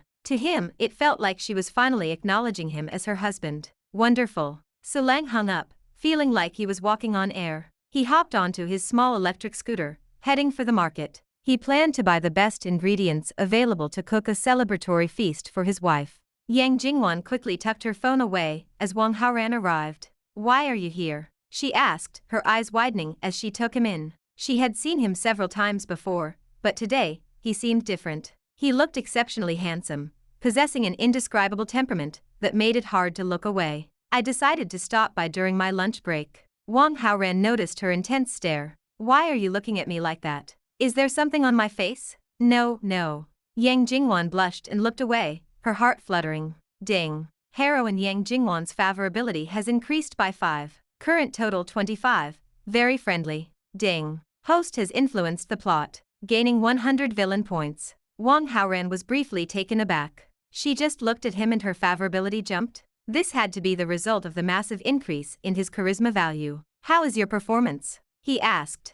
"In just one morning, I sold 12 sweets." She beamed with pride before her expression turned curious. "Those people who came in today, you arranged that, didn't you?" "If I didn't introduce them, who else would have?" Wang Haoran smiled effortlessly. "I knew it. I was wondering how I could have such sudden luck. Thank you for arranging this." She looked at him with newfound warmth and kindness. Ding. Heroine Yang Jingwan's favorability has increased by 10. Current total 35. Very friendly. Ding. Host has influenced the plot, gaining 200 villain points. Ding. Host successfully deceived the heroine. Yang Jingwan believes the host solved her crisis, gaining 400 villain points. So Lang's protagonist Halo -20. Host's villain Halo +20. "Aren't you going to invite me to sit down?" Wang Haoran asked, pressing his advantage. He recalled the phone call he'd intercepted yesterday. Her boss was a piece of work. Before arriving, he had already asked Qin Yunhan to send word down the line. Now that he was on site, it was time to finish the job. "Of course. Please, come in." Yang Jingwan led him into the sales hall. Since it was still the lunch hour, the lobby was empty. She ushered him into a private reception room and went to brew a pot of tea herself. As she stepped out to the hallway, she ran into Yu Yan. "Hello, Manager Yu," Yang Jingwan said, her posture straight and confident. With her performance today, she knew her job was secure. Yu Yan had no more leverage to use against her. "Here is your resignation letter," Yu Yan sneered, her voice dripping with malice. She flicked a piece of paper at Yang Jingwan's chest. "I've already signed it. Don't bother coming in tomorrow." Chapter 140. Please be solemn. "When did I ever give you a resignation letter?" Yang Jingwan stood frozen. The realization hit her like a physical blow. "I understand now. You're trying to drive me away so you can swallow my achievements for yourself." "Who said this was your performance?" Yu Yan's expression twisted into something sinister. "Go to the computer and check the records. See whose name is listed as the salesperson for those units. No wonder you were so kind earlier, offering to help me with the signing. You tampered with the digital entries." It was an open secret that Yu Yan exploited the staff beneath her. The 12 houses sold carried commissions totaling nearly 1 million. Yu Yan had a massive appetite, and she clearly intended to devour every cent of Yang Jingwan's hard work. "You only figured it out now? Too late." Yu Yan's voice bubbled with smug satisfaction. "Dozens of colleagues saw me receiving those clients. I'm the one who sold those houses. I'll report you." "Go ahead. Since I dared to do it, do you really think I'm afraid of a report? Go and ask around. See who dares to speak up for you. Even if someone does, do you honestly think anyone at the head office will punish me?" Yu Yan had connections deep within the company. She had nothing to fear. The sight of the old witch gloating left Yang Jingwan feeling sick with a mixture of rage and helplessness. Just as the weight of the injustice threatened to crush her, a hand landed gently on her shoulder. She turned and found herself looking into a remarkably handsome face.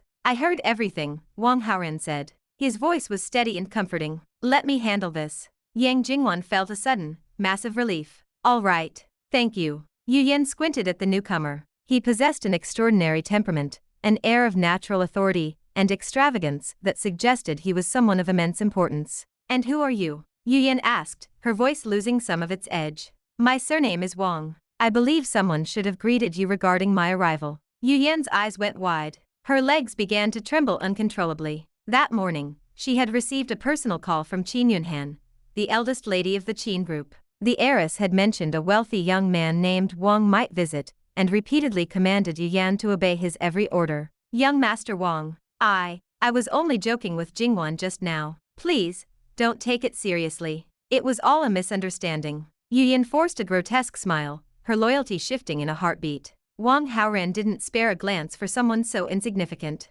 He kept his eyes on Yang Jingwan. You can dispose of this woman however you wish. Whether you want her fired or sent to prison is up to you. The words hit Yuyan like a gavel. She collapsed to her knees, the thud of her body hitting the floor echoing through the hallway. Her current, pathetic posture stood in stark contrast to the arrogance she had displayed moments ago. Yang Jingwan looked down at her. A sense of profound satisfaction swept away the resentment. She knew, however, that this victory belonged entirely to the man standing beside her. Ding. Heroine Yang Jingwan's favorability has increased by 10. Current total 45. Very friendly. Ding. Host has changed the plot direction, gaining 200 villain points. Wang Haoran noted the surge. Her favorability was climbing fast. He remembered the active skill of his charm aura. Using it now could push her over the edge. Once favorability hit 50, a heroine's attitude underwent a qualitative shift. The idea of a married woman adoring him while her god of war husband lived as a lowly son-in-law was too enticing to pass up. He issued a silent command to the system. Ding. Host uses charm aura on Yang Jingwan. Favorability increased by 10. Current total 55. Love from the heart. Ding. Host affects the plot, gaining 500 villain points. So Lang's protagonist halo -30. Host's villain halo +30. A visible tremor ran through Yang Jingwan's body. Her gaze seemed to pull toward Wang Haoran's eyes against her will. As their eyes met, a deep crimson flush spread across her snow-white face. Like a startled rabbit, she jerked her head away. Jingwan, please. I was confused. I shouldn't have coveted your commission. Yu Yan's voice broke the moment. She began to kowtow, her forehead hitting the floor with a rhythmic, sickening thud. Please let me go. I have an elderly mother and a child under 3. I can't go to jail. Blood began to smear against the tile after a few strikes. Yang Jingwan had intended to see her prosecuted, but the sight of the woman's desperation softened her resolve. Just go, Yang Jingwan said, her voice thick with disgust. I never want to see you again. Thank you, Jingwan. Thank you. I'll write my resignation immediately. I won't be here tomorrow, I promise. Fearing she might change her mind, Yu Yan scrambled to her feet and fled down the hall. Wang Haoran watched her go. He knew the woman was likely exaggerating her circumstances to play on Jingwan's sympathies, but he didn't intervene. He had given Yang Jingwan the power to decide, and if she chose mercy, he would honor it. Her heart was simply too soft to watch someone bleed at her feet. You helped me again, Yang Jingwan whispered. She looked at him with eyes full of complex, swirling emotions. How can I ever thank you? What do you mean by that? Wang Haoran asked playfully. Can I assume that if I ask for something, you'll agree to anything? Yang Jingwan's heart hammered against her ribs. She felt a sudden, electric nervousness. If he made an excessive demand, would she even be able to say no? Give me your hand, Wang Haoran commanded. Without knowing why, she obeyed. She reached out her slender, well-maintained hand. Wang Haoran took it, his fingers squeezing hers gently. The contact sent a shock through her. She subconsciously tried to pull away, but his grip was firm. She couldn't break free. Please let go, she stammered. Her face was burning. If someone sees us, it isn't right. She tried to sound stern, but the words came out as a breathless, shy whisper. Wang Haoran released her at just the right moment. She pulled her hand back, her heart racing out of control. Ding. Host flirted with the heroine's heart, gaining 200 villain points. Master Wang, Yang Jingwan said, forcing a cold expression onto her face as a shield. You have helped me many times, and I am grateful. But please, be more solemn. If you do this again, we can't even be friends. If not for the system notification, Wang Haoran might have been fooled. He might have thought she was genuinely angry. But he knew better now. Women could be such duplicitous creatures. She was clearly moved, yet she pretended to push him 1,000 miles away. To Wang Haoran, that only made the game more interesting. Chapter 141. Holding a Grand Wedding. Night falls. After a long day, Yang Jingwan returned home to the familiar sights of her domestic life. Ying Tai and Li Manli sat in the living room, their eyes glued to a bitter melodrama on the television. The rhythmic sound of chopping drifted from the kitchen where Sulang worked over the stove. Jingwan, don't you usually leave work earlier? Li Manli asked, her gaze never leaving the screen. It's already 7 o'clock. Weariness etched lines around Yang Jingwan's eyes, but an undeniable spark of excitement shone through. Mom, you won't believe it. I sold 19 sweets today. The number hung in the air. 19. 12 units had closed in the morning, followed by another 7 in the afternoon. Li Manli turned from the TV with a skeptical smile. Are you just trying to make me happy? You always said selling a few units in a month was a good result. Yang Tai looked up, his face full of disbelief. How is it possible to sell 19 in a single day? I'm not lying to you. I really sold them. The conviction in her voice drew them in. Yang Tai and Li Manli exchanged a glance and immediately sat up straight, abandoning the TV to stare at their daughter. What exactly is going on? Li Manli's voice lowered, sensing something unusual. Yang Jingwan cast a secretive glance toward the kitchen. The sizzling of a pan suggested Sulang was fully occupied. She leaned in, her voice a hushed conspiratorial whisper. Young Master Wang introduced the clients to me. The parents' eyes lit up with instant recognition and joy. How much commission do you get for 19 sweets? Li Manli asked, rubbing her hands together in anticipation. I did a rough calculation. It should be between 1.5 and 1.6 million. My God. Yang Tai leaned back, his voice thick with emotion. To earn that much in a single day. My current construction project will take at least a year, and I might only walk away with 2 or 3 million at the end. It isn't like I can do this every day, Yang Jingwan cautioned. It's just a one-time thing. Jingwan, was this just a one-off deal with young Master Wang? You're being foolish. Mom, stop it.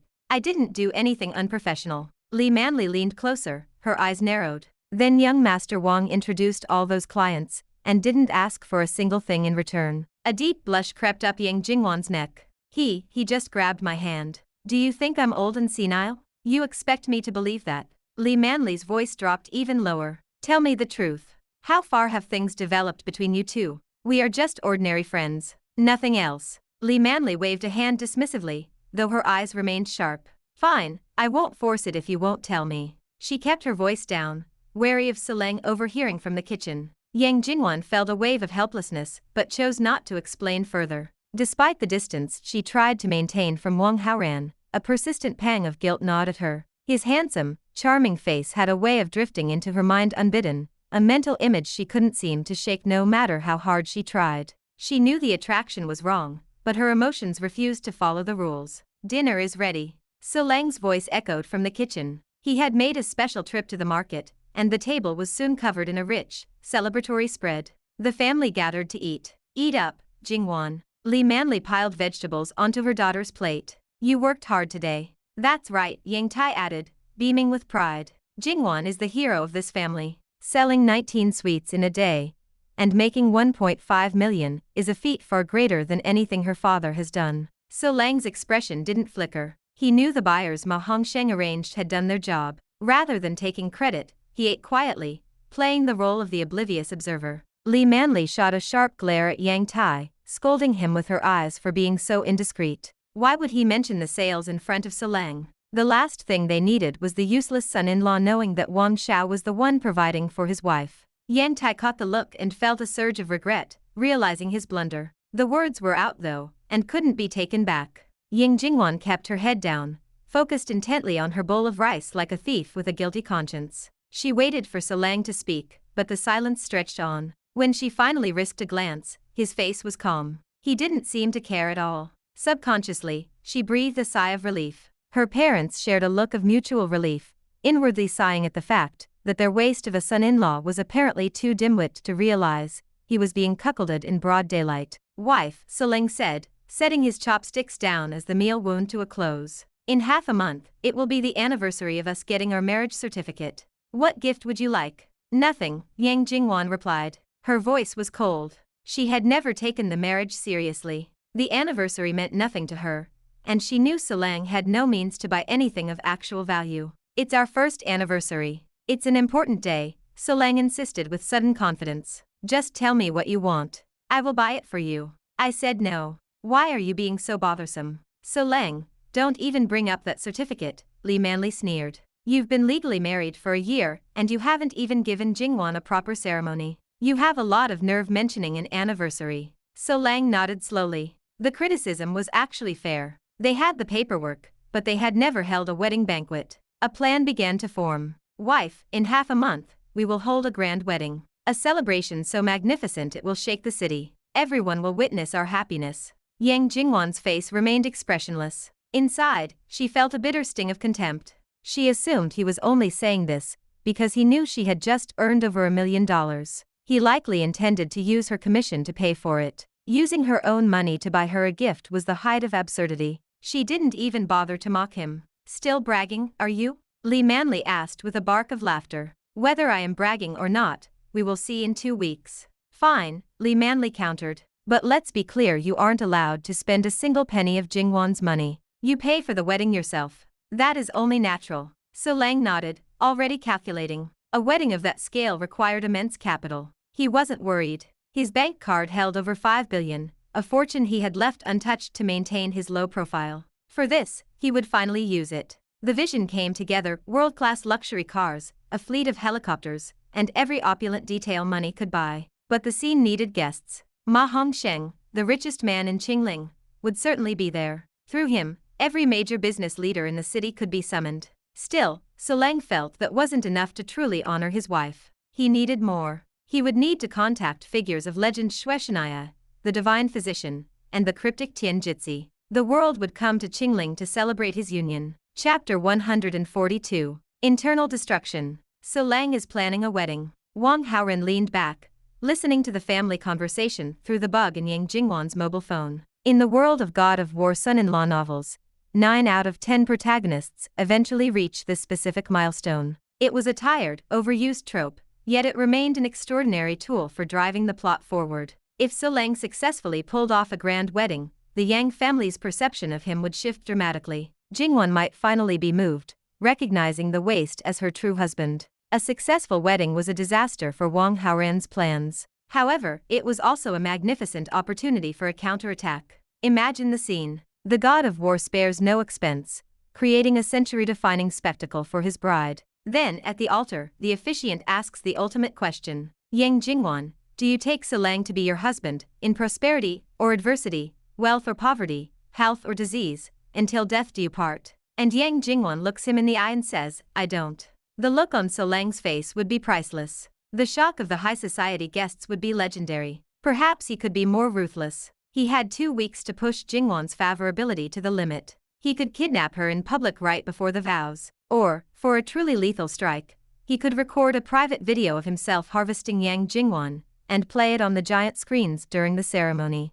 Lang wouldn't just be humiliated, he would likely explode right there on the spot. Wang Haoran set the darker ideas aside for now. His final move would depend on how the next fortnight played out. For now, the priority was suppression. To break Lang, he needed to control the heroine, but he also needed to neutralize Ma Hongsheng. The poison he had slipped Ma Hongsheng at the villa was a specialized concoction derived from colorful water lilies. It wasn't meant to kill. Instead, it induced extreme lethargy and persistent mental fog. Ma Hongsheng's energy would crater, leaving him unable to focus on the complexities of his business empire. Public reports placed Ma Hongsheng's assets at over 180 billion. Even Zhenli had warned Wang Haoran to avoid a direct conflict with such a titan. But as a supervillain, backing down was not an option. He didn't just want to neutralize the protagonist's bankroll, he wanted to annex it. Directly using the Wang Group's resources for an economic war was a last resort. It would burn through billions and might still fail. Even without Ma Hongsheng at the helm,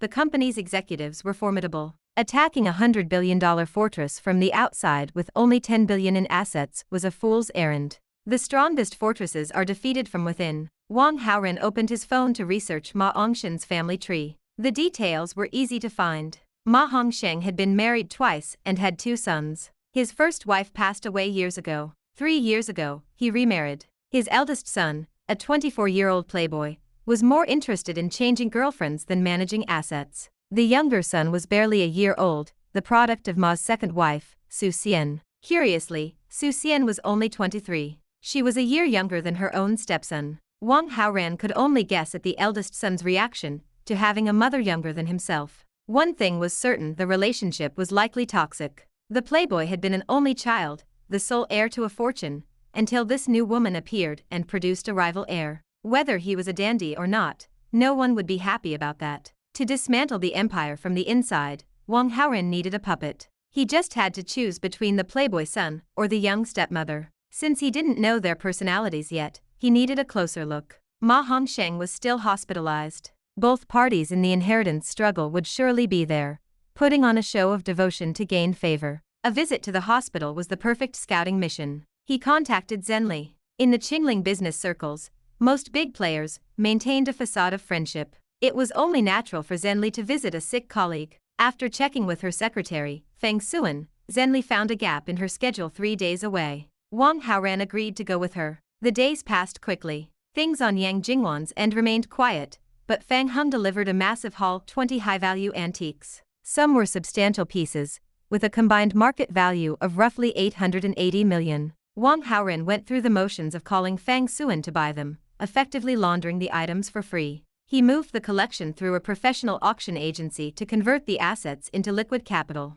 By his math, the sales would bring in nearly 900 million. Combined with the 120 million he had from gambling stones, his personal cash flow was about to cross the $1 billion mark. Including Shen Kang's hotel, his personal assets sat at 1.5 billion, completely independent of his family's wealth. It was a start, but a supervillain's goals had to be higher. The richest man in the world? Perhaps one day. For now, he set a more realistic target. He would become the richest man in Qingling. Chapter 143. The Hospital Encounter. At noon that day, Wang Haoran and Zhenli arrived at the Tinhui Clinic. This was the sanctuary where Ma Hongsheng had come to treat his ailments and recuperate. However, before they could even reach the convalescent ward, they crossed paths with an acquaintance. "Aunt Zhen, Haoran? What brings you both here?" Tang Bingyun asked. Her voice was laced with suspicion. What's with the sudden change in tone? Zhenli didn't answer the question. Instead, she frowned, her dissatisfaction evident.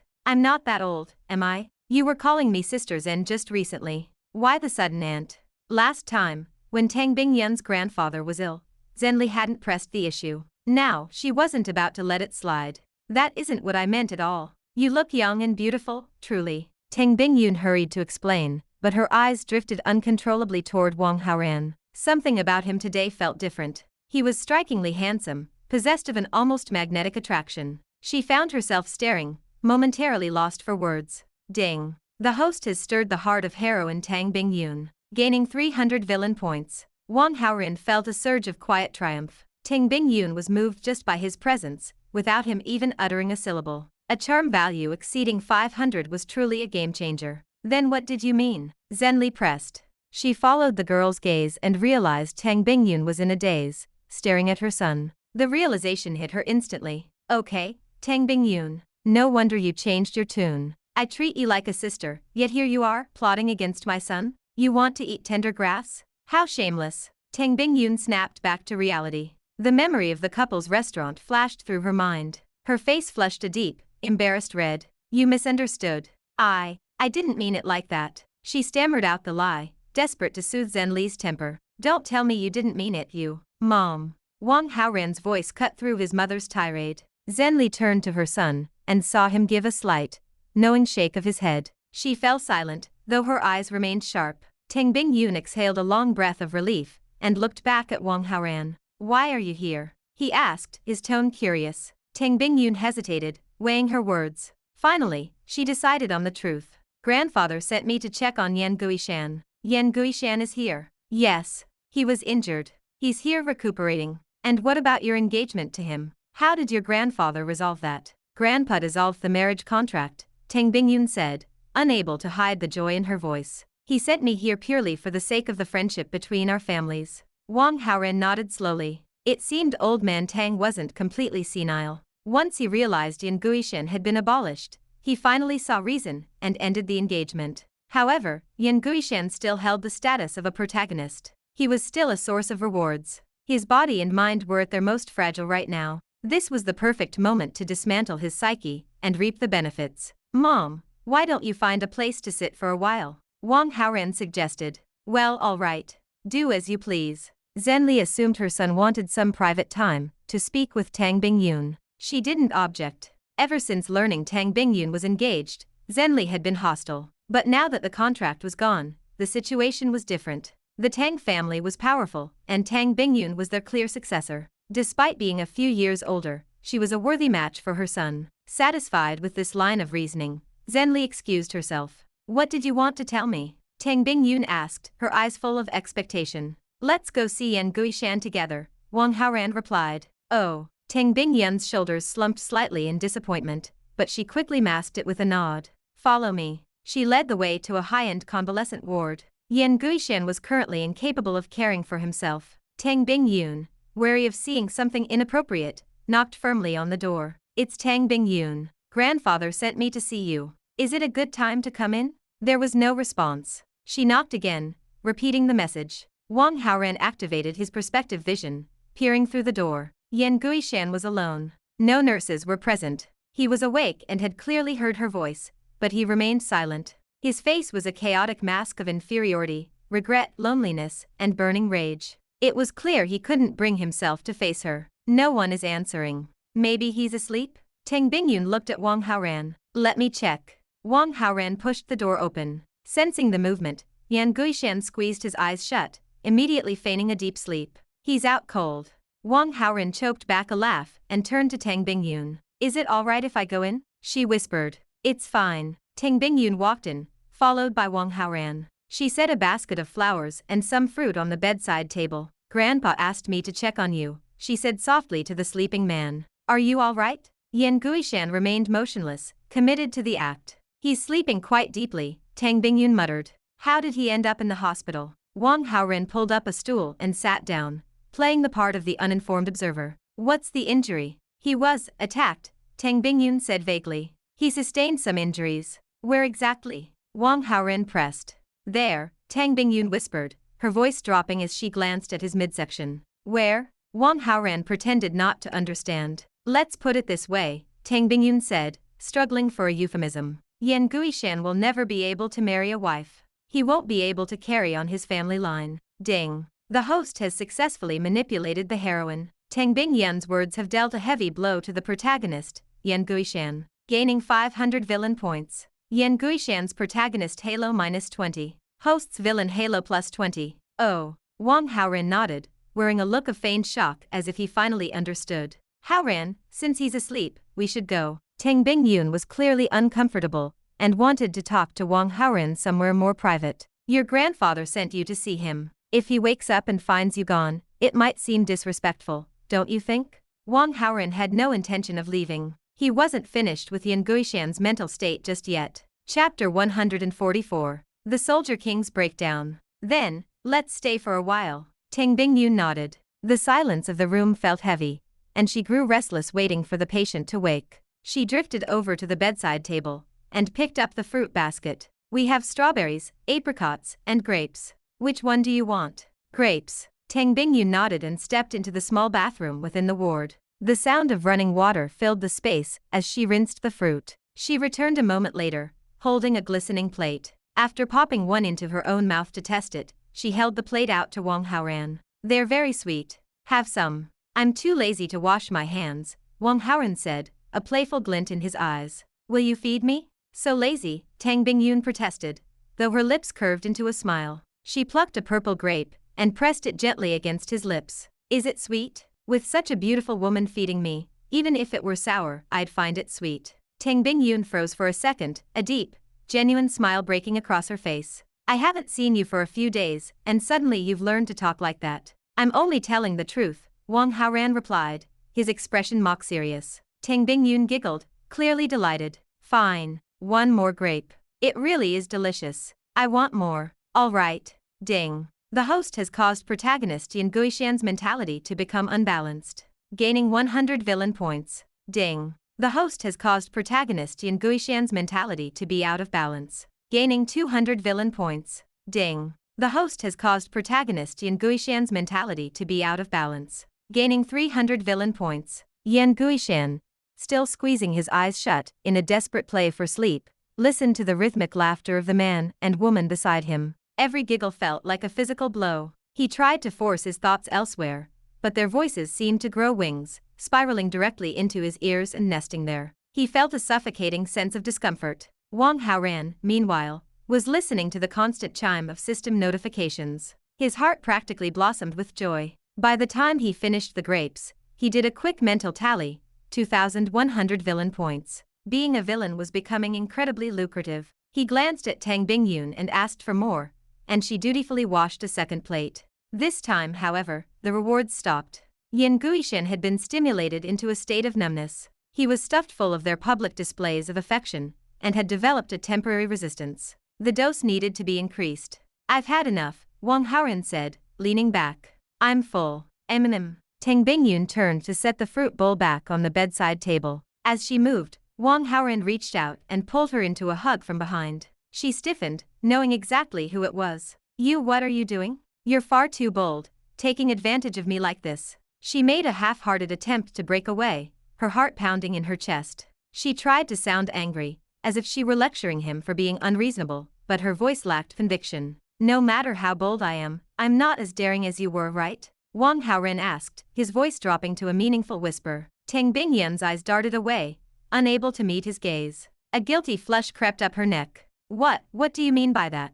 You don't understand? Let me remind you of the couple's restaurant. That dinner you invited me to. The panicked Tang Bingyun had been suppressed finally broke through. She looked at him in shock. What do you know? I know exactly what you were up to. I'm sorry. She lowered her head, looking like a child caught in a lie. Is a simple sorry enough? You owe me an explanation, don't you? Wang Haoran maintained a stern, questioning facade. It was all my own confusion, Tang Bingyun said, her voice small and full of shame. Grandpa was pressing me to get engaged to Yan Guishan as soon as possible. He said he wanted a great-grandson. But I don't like Yan Guishan. I was desperate. I told myself that even if I died, I wouldn't get engaged to him. Ding. Host has guided the dialogue, causing the protagonist Yan Guishan to be deeply hit by the heroine, gaining 500 villain points. Yan Guishan's protagonist Halo -20. Host's villain Halo +20. But Grandpa wouldn't stop, she continued. In a moment of madness, I thought that if I conceived a baby,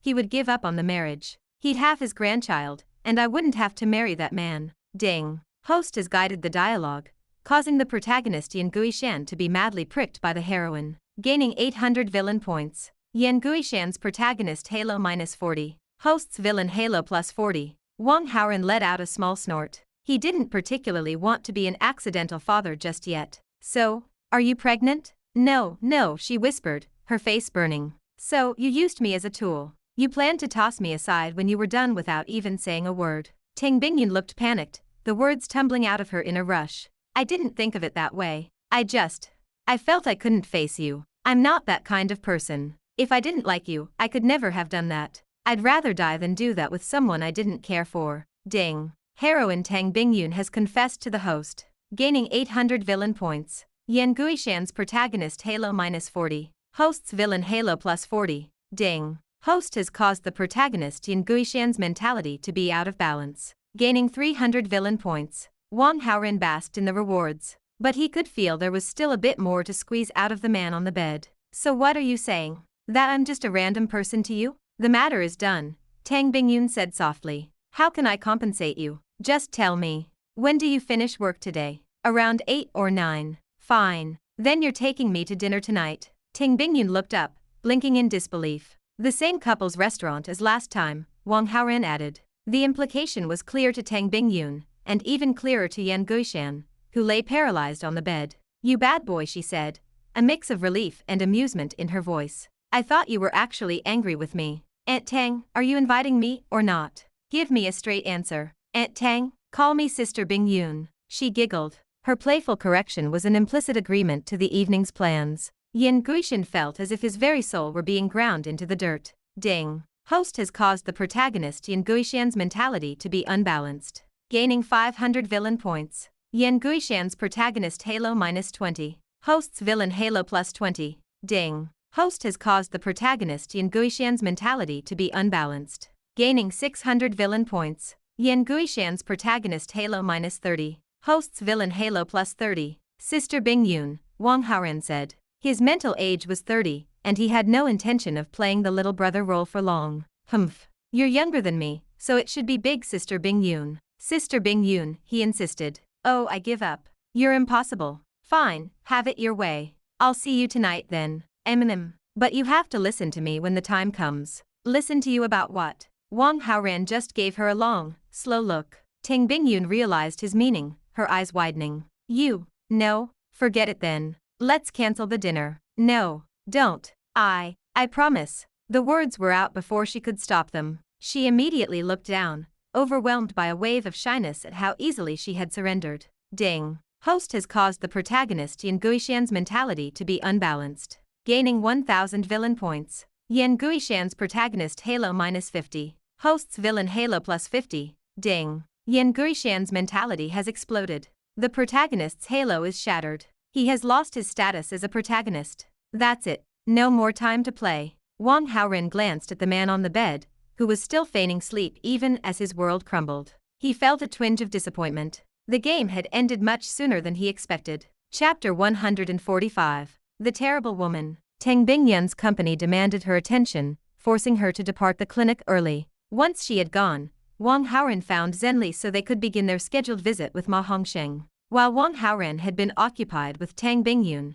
Zhenli had already consulted the nursing staff to locate the correct recovery suite. The pair navigated the quiet corridors of the Tianhui clinic, arriving shortly at the entrance of the premier convalescent ward. Zhenli raised her hand to knock, but the sharp sound of a shout from behind the door stopped her mid-motion. She lowered her hand, deciding to wait a few moments. The raised voices and frantic movements inside suggested a heated family conflict. As an outsider, she felt it would be improper to intrude upon a private domestic dispute. Wang Haoran did not share his mother's patience. He focused his gaze, activating his perspective vision to peer through the solid wood of the door. 3 people occupied the room. Ma Hongsheng lay motionless on the hospital bed. His eyes were closed, and the steady, even rise and fall of his chest indicated a deep, medicated sleep. 2 others stood near the bed, a man and a woman, both appearing to be in their early 20s. The young man shared a striking 7-point resemblance to Ma Hongsheng, though his features lacked the older man's seasoned composure. Instead, his brow was knit with an air of arrogant entitlement.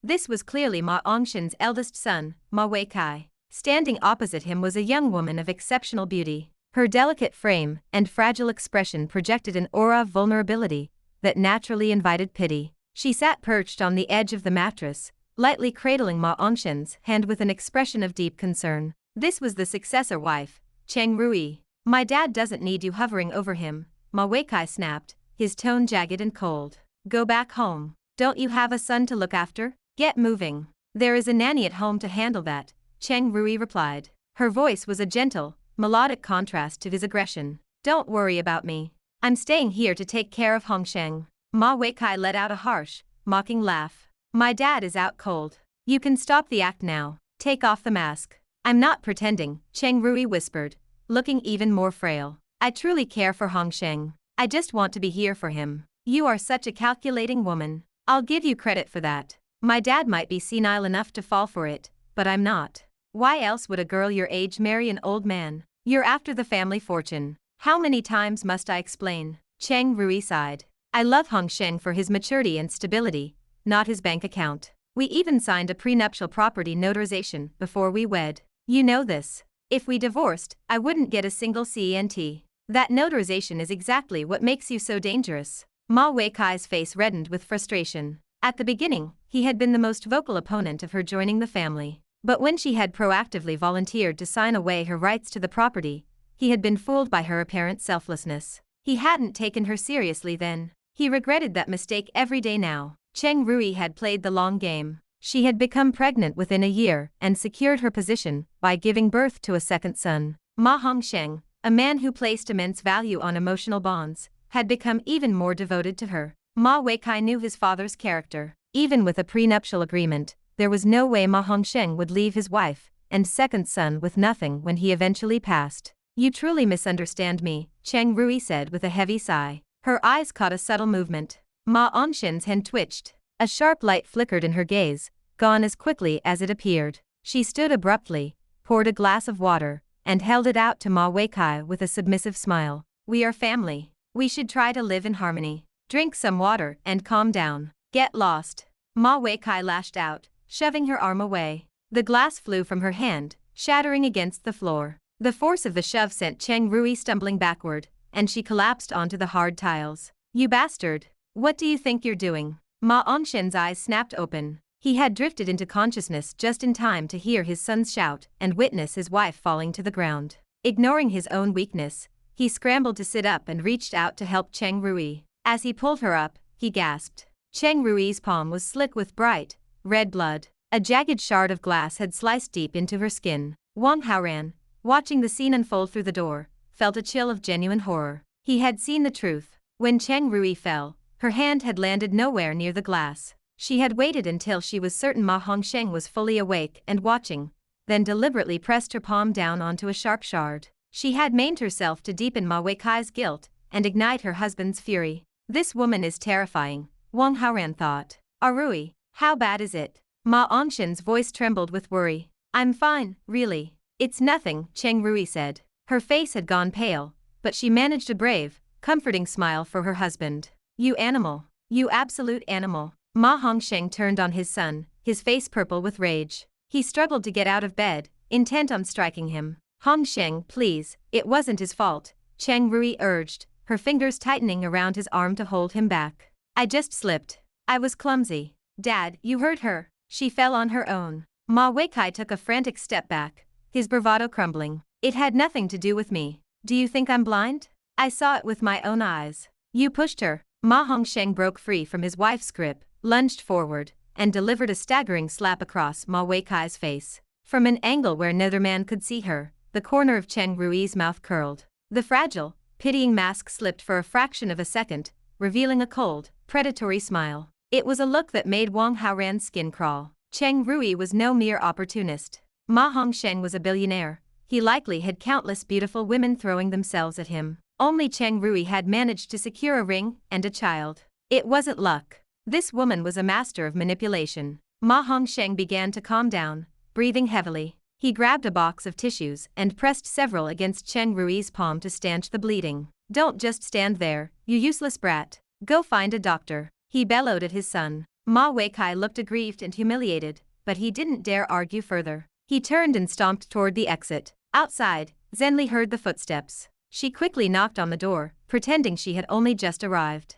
Ma Weikai yanked the door open, nearly colliding with them. What do you want? He barked, glaring at Zhenli and Wang Haoran. I am Zhenli, president of the Gusi Tingxiang Beauty Group, she said, maintaining a professional tone. This is my son. We are here to pay our respects to President Ma. Ma Weikai sneered. Gusi Tingxiang? Never heard of that trash company. Every stray cat and dog thinks they can call themselves a president these days. My dad doesn't have time for the likes of you. Get lost. Zhenli's eyes flashed with anger. Under normal circumstances, she would have slapped the arrogance right off his face.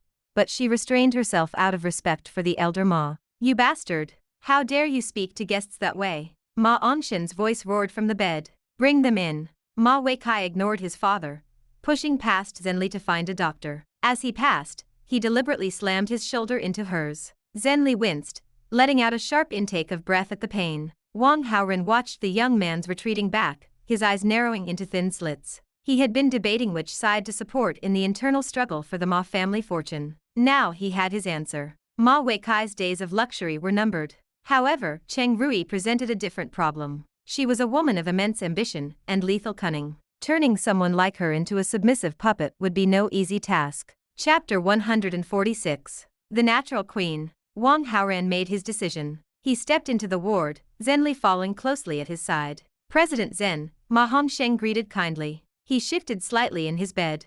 I've made a bit of a scene. Please, take a seat. He knew Zhenli and her husband, Wang Xiang. They were heavyweights in the Qingling business circle, and they commanded his respect. Mr. Ma, I hope we aren't interrupting your rest, Zhenli said with a polite smile. Wang Haoran stepped forward and set a gift basket of fresh flowers and fruit on the bedside table. Ma Angshan's gaze drifted to the young man. And who is this? This is my son, Zhenli explained. He's admired your reputation for a long time, Mr. Ma. He insisted on coming along to meet the man himself. An outstanding young talent. You've raised a fine son, President Zhen. Ma Hongsheng offered the praise warmly, though inwardly, he felt a sting of resentment toward his own son's lack of discipline. Across the room, Ma Weikai kept his head down, still smarting from his father's earlier temper. He had hurried to fetch a doctor to avoid further scolding. The physician arrived quickly, cleaning the jagged cut on Cheng Rui's palm, and wrapping it in clean white gauze. Does it still hurt? Ma Hongsheng asked his wife.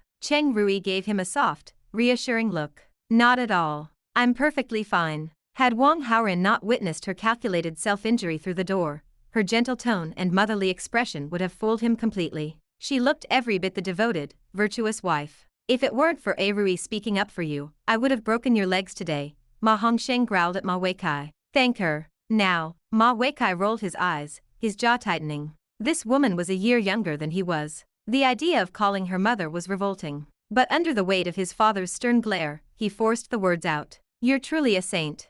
Thank you. Thank you and your whole family. You brat. Watch your mouth. The anger Ma Hongsheng had just managed to suppress flared back to life. Dad, we have guests. Ma Weikai gestured toward Zhenli and Wang Haoran with a look of pure disgust. You're calling me a bastard in front of strangers. Where am I supposed to put my face? Useless thing. You spend your days doing nothing, and your nights doing worse. You only care about your dignity now because there are witnesses to your failure. Ma Hongsheng didn't care about the audience. His disappointment was too deep to hide. I'm going to the restroom. Ma Weikai couldn't take it anymore. He turned on his heel and stormed out. As he passed, he threw a vicious glare at Zhenli and Wang Haoran, clearly blaming them for witnessing his humiliation. Hongsheng, you must be hungry after waking up, Cheng Rui interrupted, her voice like silk. I'll go fetch you something to eat. Your hand is hurt. Wait for that boy to come back and make him do it. It's all right. It's just a meal. I can carry it with my other hand. She didn't wait for a rebuttal. She glided toward the door with a graceful, quiet efficiency. Ma Hongsheng watched her retreating figure, sighing with a sense of relief that he had married such an understanding woman. Zhenli settled in to discuss business matters with Ma Hongsheng, knowing a visit like this required more than just a few minutes of pleasantries. Wang Haoran had no interest in the minutiae of corporate mergers. He slipped out of the ward unnoticed. He found a nurse in the corridor. Excuse me, where is the cafeteria? Straight down that hall, out the back door, she pointed. You can't miss it. Thank you. Wang Haoran moved quickly. The Tianhui clinic was high-end, and the cafeteria reflected that, smelling more like a five-star hotel restaurant than a hospital kitchen. He didn't go inside. Instead, he waited by the entrance. A few minutes later, the fragile figure of Cheng Rui emerged, carrying a packaged meal. Hello, she said, offering Wang Haoran a polite, distant smile. She moved to brush past him, heading back toward the ward. Wang Haoran stepped into her path, blocking her way. Is something wrong? She asked, her gentle smile never wavering. Aren't you tired of talking through a mask? Wang Haoran's tone was playful, his eyes searching hers. I'm so sorry, have I offended you? If so, please let me apologize. Her humility was perfect. She showed no trace of the arrogance one might expect from the wife of the city's richest man. She was a natural-born actress. Ma Weikai is the eldest son. No matter how much you smear him or suppress him, that won't change. You can't destroy 20 years of a father-son bond that easily. Wang Haoran dropped the pleasantries and got straight to the point. I'm afraid I don't know what you're talking about. Cheng Rui looked at him with wide, innocent eyes. I can help you get exactly what you want, Wang Haoran whispered, his voice low and bewitching. I only want peace for my husband and my son. I don't care for anything else. She smiled faintly and stepped around him, quickening her pace. Wang Haoran followed. As they passed a quiet utility room, he reached out, caught her wrist, and pulled her inside. He closed the door with a firm thud and turned the lock. No one is watching now. Can we speak plainly? If I tell Hongsheng that a guest tried to accost me, you won't walk away from this easily, Cheng Rui warned. Then, her voice softened back to its melodic lilt. However, I won't do that. I believe you're a gentleman. Let me go, and we can pretend this never happened. You're a weak woman, and Ma Weikai is an unreasonable man. If you truly push him to the edge, you're the one who will suffer. Wang Haoran leaned against the door. I can help you deal with him. I can help you secure the entirety of the Ma estate. When it's done, I only want 10%. This is a mutually beneficial arrangement. Think about it. I am just a simple woman, she replied, her face a blank wall of politeness. The money I have is enough. I don't force what isn't meant to be. Wang Haoran shrugged, feeling a rare flicker of frustration. His charisma value was 568. An ordinary woman would have been swooning by now. But Cheng Rui remained cold, sober, and utterly rational. She was immune to his charm. This woman was built for power. She was dark-bellied, scheming, and ruthless. If she lived in an ancient palace, she would have been the one to survive every assassination and sit firmly on the throne as the Empress Dowager. Or perhaps, if her ambition grew, she would simply take the crown for herself. She was, quite simply, terrifying. Chapter 147. The Queen's Favor. A woman like Cheng Rui could not be swayed by a few clever words.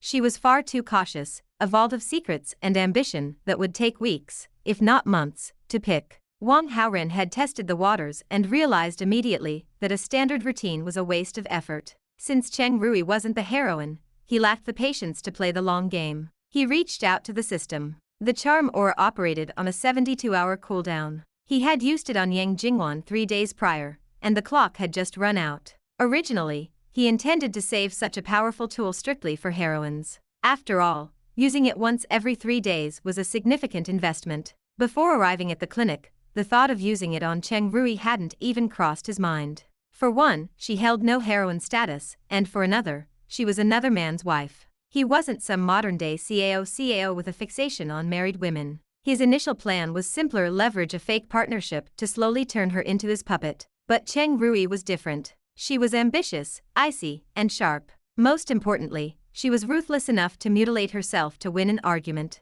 A woman who could draw her own blood for a tactical advantage would never become a puppet through mere negotiation. Special means were required. He issued the command. Ding. The host has used the charm aura on the female side character, Cheng Rui. Her favorability toward the host has been raised to the maximum value 100. Wang Haoran watched her closely, searching for the crack in the stone. For a fleeting second, the tender, pitiful mask she wore dissolved. A look of intoxication, a raw and hungry tenderness, flickered across her features. It was gone in a heartbeat, replaced by her usual stoicism. "Can we talk openly and honestly now?" he asked. "My husband is waiting for his dinner," Cheng Rui replied, her voice cold and formal. "Please let me pass. It isn't right to keep him waiting." Wang Haoran's brow furrowed. She wasn't just refusing to talk, she was using Ma Hongsheng as a shield to threaten him. He wondered for a moment if the system had glitched. If her favorability was truly at 100, why was she still treating him like an intruder? He decided to let her go for now. Before opening the door, he focused his vision, looking through the walls to check the corridor. Ma Weikai was just leaving the restroom.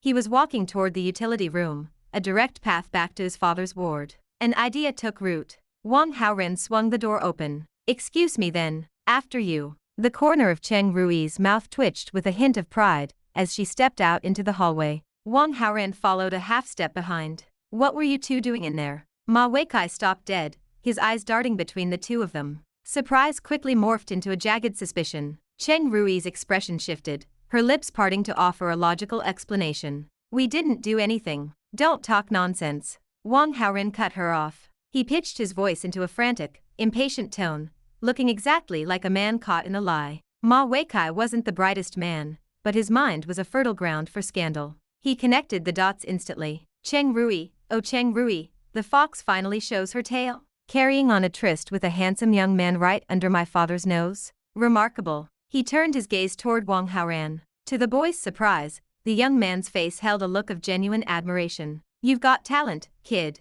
I didn't think anyone could actually get through to her." Ma Weikai had tried this before. Fearing Cheng Rui's growing influence, he had hired various professional heartbreakers and charming rogues to seduce her and create a scandal. She hadn't spared any of them a second glance. Seeing her emerge from a dark room with Wang Haoran felt like a personal victory for him. In his eyes, Wang Haoran had unintentionally become his greatest ally. "You've misunderstood," Wang Haoran said, stepping closer to Ma Weikai. He reached out and patted the man's shoulder. "We were just talking. Nothing happened. We are completely innocent." Ma Weikai felt a small prick on his shoulder, like a mosquito bite, but ignored it. He was too busy savoring the moment. Wang Haoran's desperate attempt to clear their names only proved their guilt in his mind. "I believe you," Ma Weikai said with a predatory grin. "But I wonder if my father will." He turned and practically skipped toward the ward, eager to deliver the news. "Are you insane?" The icy composure Cheng Rui had maintained finally shattered. She watched Ma Weikai disappear around the corner, her reason slipping. "Nothing happened, yet you go out of your way to make it look like a scandal. If Hongsheng believes him, you're a dead man." Wang Haoran watched her. He noted something crucial: she wasn't berating him for ruining her reputation or her marriage. She was panicked because she was worried about his safety. A woman like Cheng Rui didn't care about people out of the goodness of her heart. The maximum favorability hadn't failed. It was simply that she was so disciplined she could suppress the urge to fawningly adore him. "Are you worried about me?" he teased. He didn't have a specific interest in her, but she was a key piece in dismantling the influence of the war god camp. "In your dreams," Cheng Rui sneered, though her eyes betrayed her. "You brought this on yourself. If you die, you deserve it." She turned and marched toward the ward. Wang Haoran chuckled softly to himself. Her mouth said one thing, but her heart was already compromised. He followed her at a leisurely pace. He wasn't worried. He had given Ma Weikai the handle specifically to force Cheng Rui into a corner where cooperation was her only option. As for Ma Hongsheng's potential rage, it was irrelevant. In the grander scheme, the billionaire was a supporting player for the enemy. He would eventually have to suffer an accident anyway. It was the only way to ensure his vast assets ended up in Cheng Rui's and by extension, Wang Haoran's hands. What did you say? You saw A Rui and Zhenli's son having a tryst? Inside the ward, Ma Hongsheng sat upright, his face pale with shock. It's the truth. I saw them coming out of that utility room with my own eyes. Ma Weikai's words flew fast, his excitement palpable. Zhenli's heart hammered against her ribs. She knew her son was charming enough to catch the eye of any woman, and Cheng Rui was undeniably beautiful. But if this were true, the fallout would be catastrophic. Ma Hongsheng might appear peaceful, but no man of his stature would allow his reputation and his wife to be trifled with. Ma Hongshen's brow furrowed. He was a man governed by logic. He wouldn't condemn his wife based solely on the ramblings of his disgruntled son. He waited for the door to open. Chapter 148. Cooperation reached. Cheng Rui glided back into the ward, her face a mask of fragile composure. She's here. Ma Weikai pointed a trembling, triumphant finger at her. Dad, if you don't believe a word I say, ask her yourself. Ma Hongsheng shifted in his bed, his eyes searching his wife's face. Rui, Wei Cai claims that you and another person went into the utility room alone. Yes. Cheng Rui nodded without a moment's hesitation. High-definition cameras lined the clinic corridors. She knew that any attempt to lie would be dismantled the moment someone pulled the security footage. Denying the truth would be a fool's errand. Then, what do you have to say for yourself? Ma Hongshen's voice dropped, the sound hollow and strained. No man could easily stomach the thought of his wife stepping out on him, especially not with the world watching. I know that words are hollow right now. Explanations mean nothing. So, I will prove my heart with action. Cheng Rui remained eerily calm. She walked to her husband's side, set the lunchbox on the table, and picked up a glass of water. Then, she simply opened her hand. The glass shattered against the floor with a sharp, violent crack. Before anyone could react, Cheng Rui knelt and snatched up a jagged shard. She retreated to the corner of the room, pressing the razor-sharp edge against the soft skin of her throat. Rui, stop. Don't be impulsive. Ma Hongshen's face went white, his heart hammering against his ribs. Dad, she's just trying to scare us, Ma Weikai sneered, folding his arms. I bet she doesn't have The words died in his throat. With a swift, brutal motion, Cheng Rui dragged the glass across her neck. A spray of crimson bloomed in the air, a terrifying flower of blood. The red stain spread across her collar in an instant. Her eyes fluttered as she slumped against the wall, sliding down to the floor. Ah! Ma Weikai let out a high-pitched scream of pure terror. Zhenli stood frozen, the color draining from her lips. Rui, why? Why would you do this? Ma Hongshen's voice broke as he scrambled from the bed, his soul nearly departing his body. He lunged forward to catch her before she hit the ground. I believe you. I was wrong. Please, just stay with me. Wang Haoran stepped into the room just as the chaos erupted. He stood paralyzed for a heartbeat, stunned by the sheer violence of the scene. He had expected her to explain away the meeting, perhaps to manufacture a lie or manipulate the footage. He never imagined she would take such a terrifying gamble. He focused his vision, his X-ray gaze piercing through her skin. He let out a silent breath of relief. The wound was deep and gruesome, but she had expertly avoided the carotid artery. It wasn't fatal. As long as the bleeding was stopped immediately, she would live. In a hospital of this caliber, help was only seconds away. This was no desperate accident. It was a cold, calculated masterpiece of manipulation. Wang Haoran felt a cold shiver run down his spine.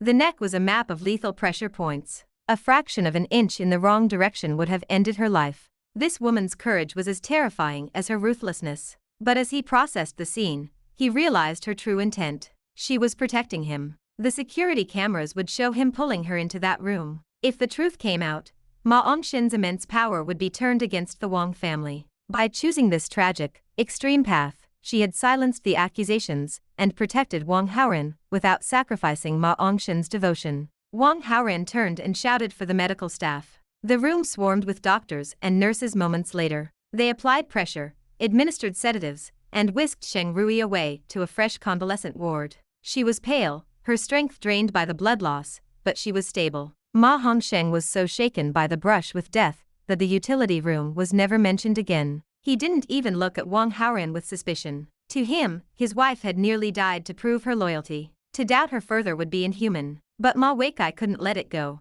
Dad, are you really just going to forget about this? He paced the room, his frustration boiling over. He had finally held the winning hand, only for Cheng Rui to flip the table. Get out, Ma Hongsheng whispered. He sat by his wife's new bed, terrified that another word might provoke her into another act of madness. Dad, she's made a fool of you. How can you stand it?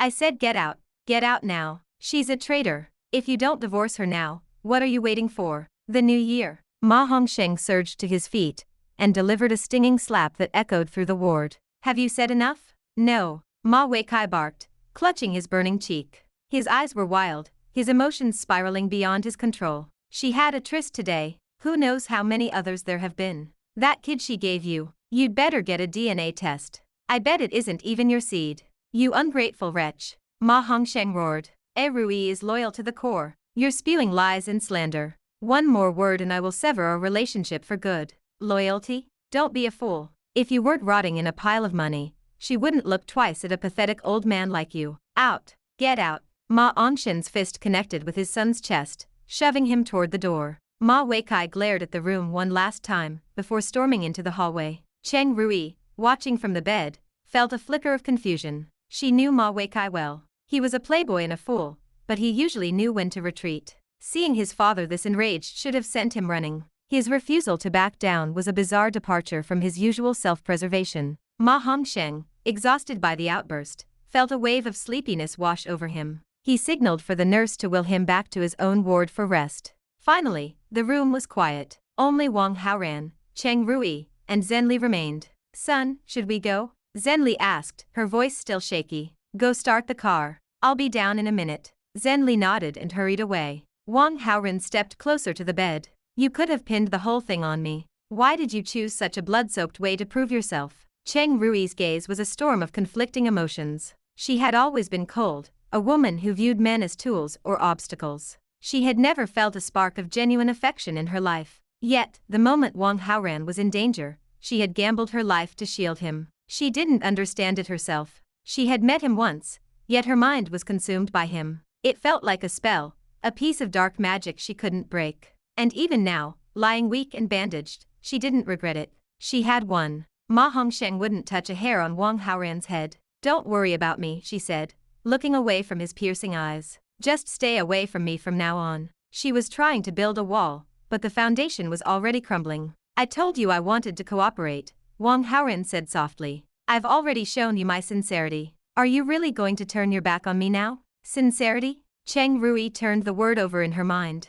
Her eyes widened as she connected the dots. Ma Weikai, his behavior, his sudden lack of control. That was you? That was only the beginning, Wang Haoran replied with a mysterious smile. His current way of doing things is going to lead to a very public, very messy disaster. What did you do to him? That's a secret. If you want to know, you'll have to trade one of your own. What kind of secret could you possibly want from me? Well, for starters, madam, what are your measurements? Cheng Rui's face flushed a deep crimson. Have some respect for yourself, she warned, her voice regaining some of its icy edge. Wang Haoran laughed. He pulled a pen from his pocket, scribbled his number on a scrap of paper, and tossed it onto her lap. Cheng Rui picked it up and, without expression, tore it into tiny pieces. Wang Haoran didn't mind. He offered one last smile and walked out the door. But once he was in the hall, he focused his vision one last time. Inside the room, the cold mask had fallen away. Cheng Rui was frantically, almost desperately, gathering the torn scraps of paper from her sheets, trying to piece the number back together. Wang Haoran smiled to himself as he walked away. The cooperation was official. Chapter 149. Rebellion, Rebellion. Night fell over the clinic. Ma Hongsheng, restless and heavy with worry for Cheng Rui, slipped out of his ward to check on her. He found her still awake, propped up against the pillows and focused intently on an economics textbook. This didn't surprise him. It was simply her way. Cheng Rui had been a top student at a prestigious university, her mind a sharp, well-oiled machine. Unlike other wealthy wives, who devoted their lives to fashion and vanity, she preferred the quiet company of books, often reading well into the early hours of the morning. The sight filled Ma Hongsheng with a quiet sense of pride. I hope I'm not bothering you? He asked softly. Cheng Rui looked up and closed the book. I was just reading to pass the time. You could never be a disturbance. She spoke with that familiar air of gentle, fragile intelligence that he so admired. How are you feeling? He stepped closer, his eyes lingering on her bandaged throat. Does the wound still hurt? It's all right. Don't ever do something so reckless again, Ma Hongsheng said, his voice thick with distress. In his mind, her desperate act was proof of a love so deep she would rather face death than lose his trust. He moved to her side, reaching out to take her hand and offer some comfort. But as he touched her, Cheng Rui flinched. It was a sharp, involuntary reflex. She pulled her hand back before his fingers could even graze her skin. Ma Hongsheng froze. Are you still angry? Do you still blame me for doubting you? Cheng Rui's expression was a storm of complexity.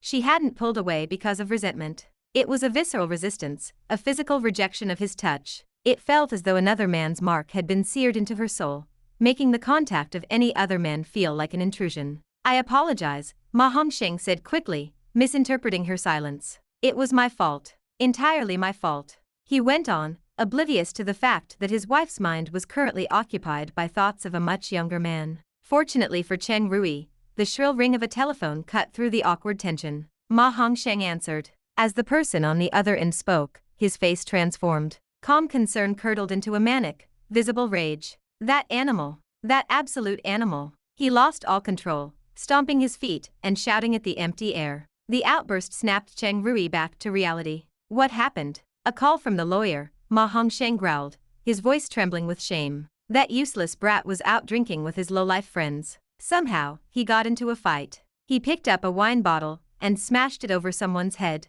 The victim is in critical condition. They're in surgery right now, fighting for their life. He paced the room, his fists clenched. The lawyer says the police are treating it as attempted murder. The boy has already been arrested. Cheng Rui felt a jolt of surprise. Ma Weikai was a fool and a playboy, but he usually had a sense of self-preservation. This level of violence was uncharacteristic. Then, she remembered Wang Haoran's cryptic warning from earlier that day. A chilling realization began to take hold. Ma Weikai was in deep. If the victim survived, the charges might be downgraded. If they died, he would be looking at 10 or 20 years behind bars. By the time he walked free, the world would have passed him by. For Cheng Rui, this was the ultimate opportunity. Rui, you need to rest, Ma Hongsheng said, his mind clearly racing. I have to meet with the lawyer and get the full details. He gave her a distracted nod and hurried out of the room. Once the door clicked shut, Cheng Rui reached under her pillow. She pulled out the small, torn scrap of paper she had painstakingly pieced back together.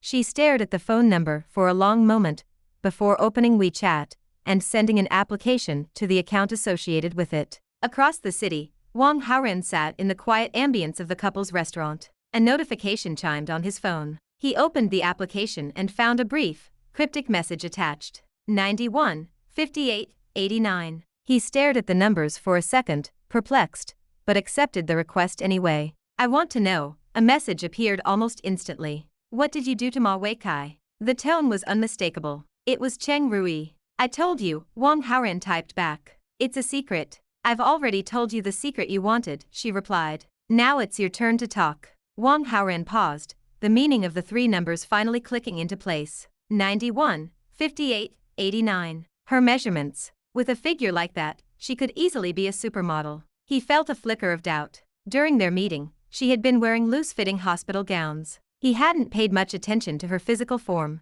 and he certainly hadn't used his X-ray vision on her. Was she telling the truth? He made a mental note to verify those numbers the next time they met. You're being untrustworthy. Cheng Rui's text flashed on the screen. How can we cooperate like this? I applied a specific neurotoxin to him, Wang Haoran replied, deciding to be frank. It makes the subject exceptionally manic and prone to violent outbursts. He wasn't worried about her betraying him. Ma Weikai was her greatest rival for the family fortune. Furthermore, a woman who would slit her own throat to protect him wasn't likely to run to the police. How did you poison him? She asked. I was watching you the entire time. I didn't see a thing. That is a second secret. What else do you want to know? Just ask. Her response was clipped, professional. What are you wearing right now? Send me a picture. A long silence followed. You've seen plenty of blue and white hospital gowns today, she finally replied. But if you really want to see one again, I'll take the photo. You don't actually think I want to see a hospital gown, do you?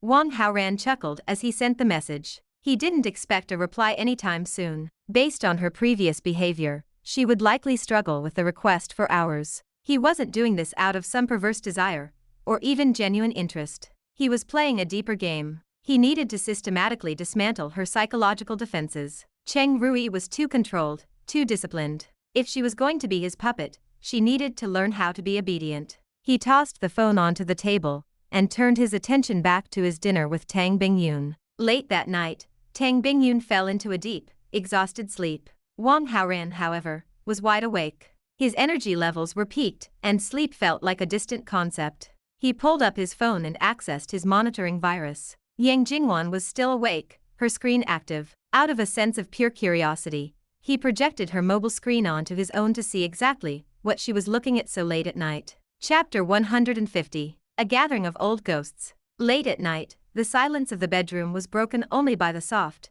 rhythmic glow of a smartphone screen. Yang Jingwan leaned back against her headboard, sleep eluding her. Instead of resting, she found herself scrolling through the frantic updates of her old college class group on WeChat. Xiao Shinmo, seriously, the grind is real. Still working at this hour. Unique, what kind of work has you up this late? Just fire the boss already. Xiao Shinmo, I am the boss. Unique sent back a single question mark. Xiao Shinmo, I just dropped 50 million to register an advertising agency. Between the paperwork and the launch, I'm exhausted. Unique, big brother, let me hide in the shadow of your success. The road is still long, ditto. Count me in for a job. Kia Shui Yiren, wow, you really deserve that monitor title. Only 2 years since graduation, and you're already a mogul. I'm so envious. Li Yilai, is our illustrious monitor still single? Do you need a girlfriend to share all that stress? How do I look? Li Yilai attached a heavily filtered, high-angle selfie to the chat. Kia Shui Yiren, give it a rest, Li Yilai. Everyone knows the monitor only has eyes for Yang Zihua. He's been infatuated since freshman year. Li Yilai, my poor, broken heart. Xiao Shinmo at Wan. Our school flower is lurking. Come out and bubble up, Jingwan. The road is still long at Xiao Shinmo. She's married, isn't she? I think you've missed your window. Xiao Shinmo, don't slander my goddess. We've only been out of school for a short time. There's no way she's tied the knot already. Kia Shui Yiren, really? She was so popular, but she never seemed to like any of the guys chasing her. Married already? Li Yilai at Wan. Come out and settle this. The notifications began to pile up. A relentless stream of pings as one classmate after another tagged her. Lonely wolf in the wind at Wan. Sadder than sadness at Wan. UIU at Wan. Jingwan had intended to remain a silent observer, watching the banter from the safety of the shadows, but the sheer volume of the tags made her head throb. She couldn't ignore them anymore. She tapped out a response. Wan, I am married. The group chat exploded. Xiao Shinmo sent a heartbroken emoji. Moon Shadow followed with a confused face, and Little Star added a shocked nanny icon. Within seconds, 20 different people flooded the screen with a barrage of disbelief. Even those who had been silent for months emerged to witness the news. Xiao Shinmo at Wan. Tell me you're joking. You have to be lying, right? Wan, I'm really married. Xiao Shinmo, to who? What does he do for a living? Jingwan stared at the question, a wave of depression washing over her. If these people, her old rivals and admirers, knew that Silang was a jobless house husband she'd practically found on the street, her reputation would be decimated. In college, she was the school flower, the undisputed woman of the hour. Her suitors had been a faceless legion. Back then,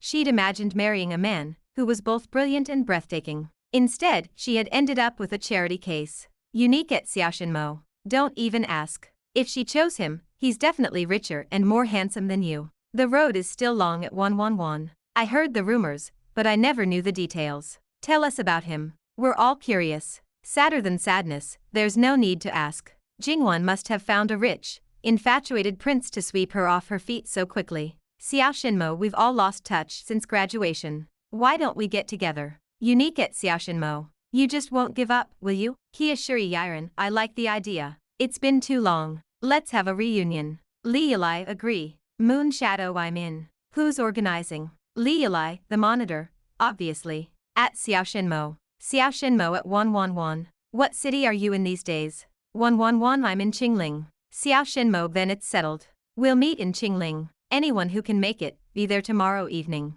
The logistics came together with frantic speed. By the time the dust settled, nearly 20 people had committed to the dinner. Xiao Shinmo at Wan. Be sure to bring your husband. Wan, why would I bring him to a class reunion? Xiao Shinmo, we're all curious. We want to meet him. Unique, exactly. Let us pay our respects to the man who finally captured the heart of our school flower. The road is still long at Wan. Bring him. We want to see him. The peer pressure was suffocating. Jingwan felt a dull ache behind her eyes. How could she possibly present Solang to this crowd? As a woman, she possessed her share of vanity, and the thought of being shamed by his uselessness was unbearable. 111 No, I don't think so. Xiao Shinmo, that's boring. Are you worried we're too poor to associate with him? Worried your successful husband won't want to talk business with us? Unique +1. Moon Shadow +1. Li Yalai +1. Cornered by the sudden shift in tone, Jingwan felt the weight of their collective expectations. She was trapped.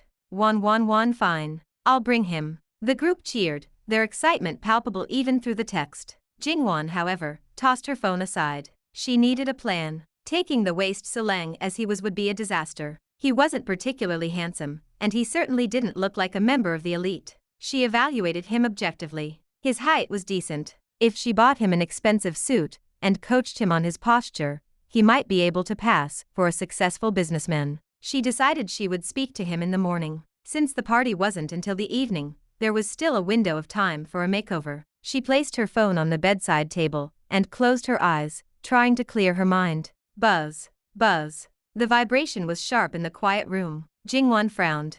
She had set the group chat to do not disturb. Who would be messaging her directly at this hour? She checked the screen, and her heart leaped when she saw the name on the notification. Young Master Wang, I've helped you quite a bit lately. As a friend, don't I deserve a thank you dinner? 111 I was just worried you were too busy. I didn't want to bother you. How about the day after tomorrow? I'll treat you then. Young Master Wang, I'm busy the day after tomorrow. I'm free tomorrow though. Why don't we do it then? Jingwan bit her lip. She had worked during the day, and the reunion was at night. 111 Tomorrow isn't good. I have a class reunion in the evening. Young Master Wang, that's fine. I can go with you. Classmates usually have dinner together anyway, right? 111 This might not be a good idea. Panic flared in her chest. She had already promised to bring Solang. If Wang Haoran showed up as well, the situation would spiral into chaos. Young Master Wang, from your tone, it sounds like you don't really consider me a friend. That's fine. The help I gave you before was nothing.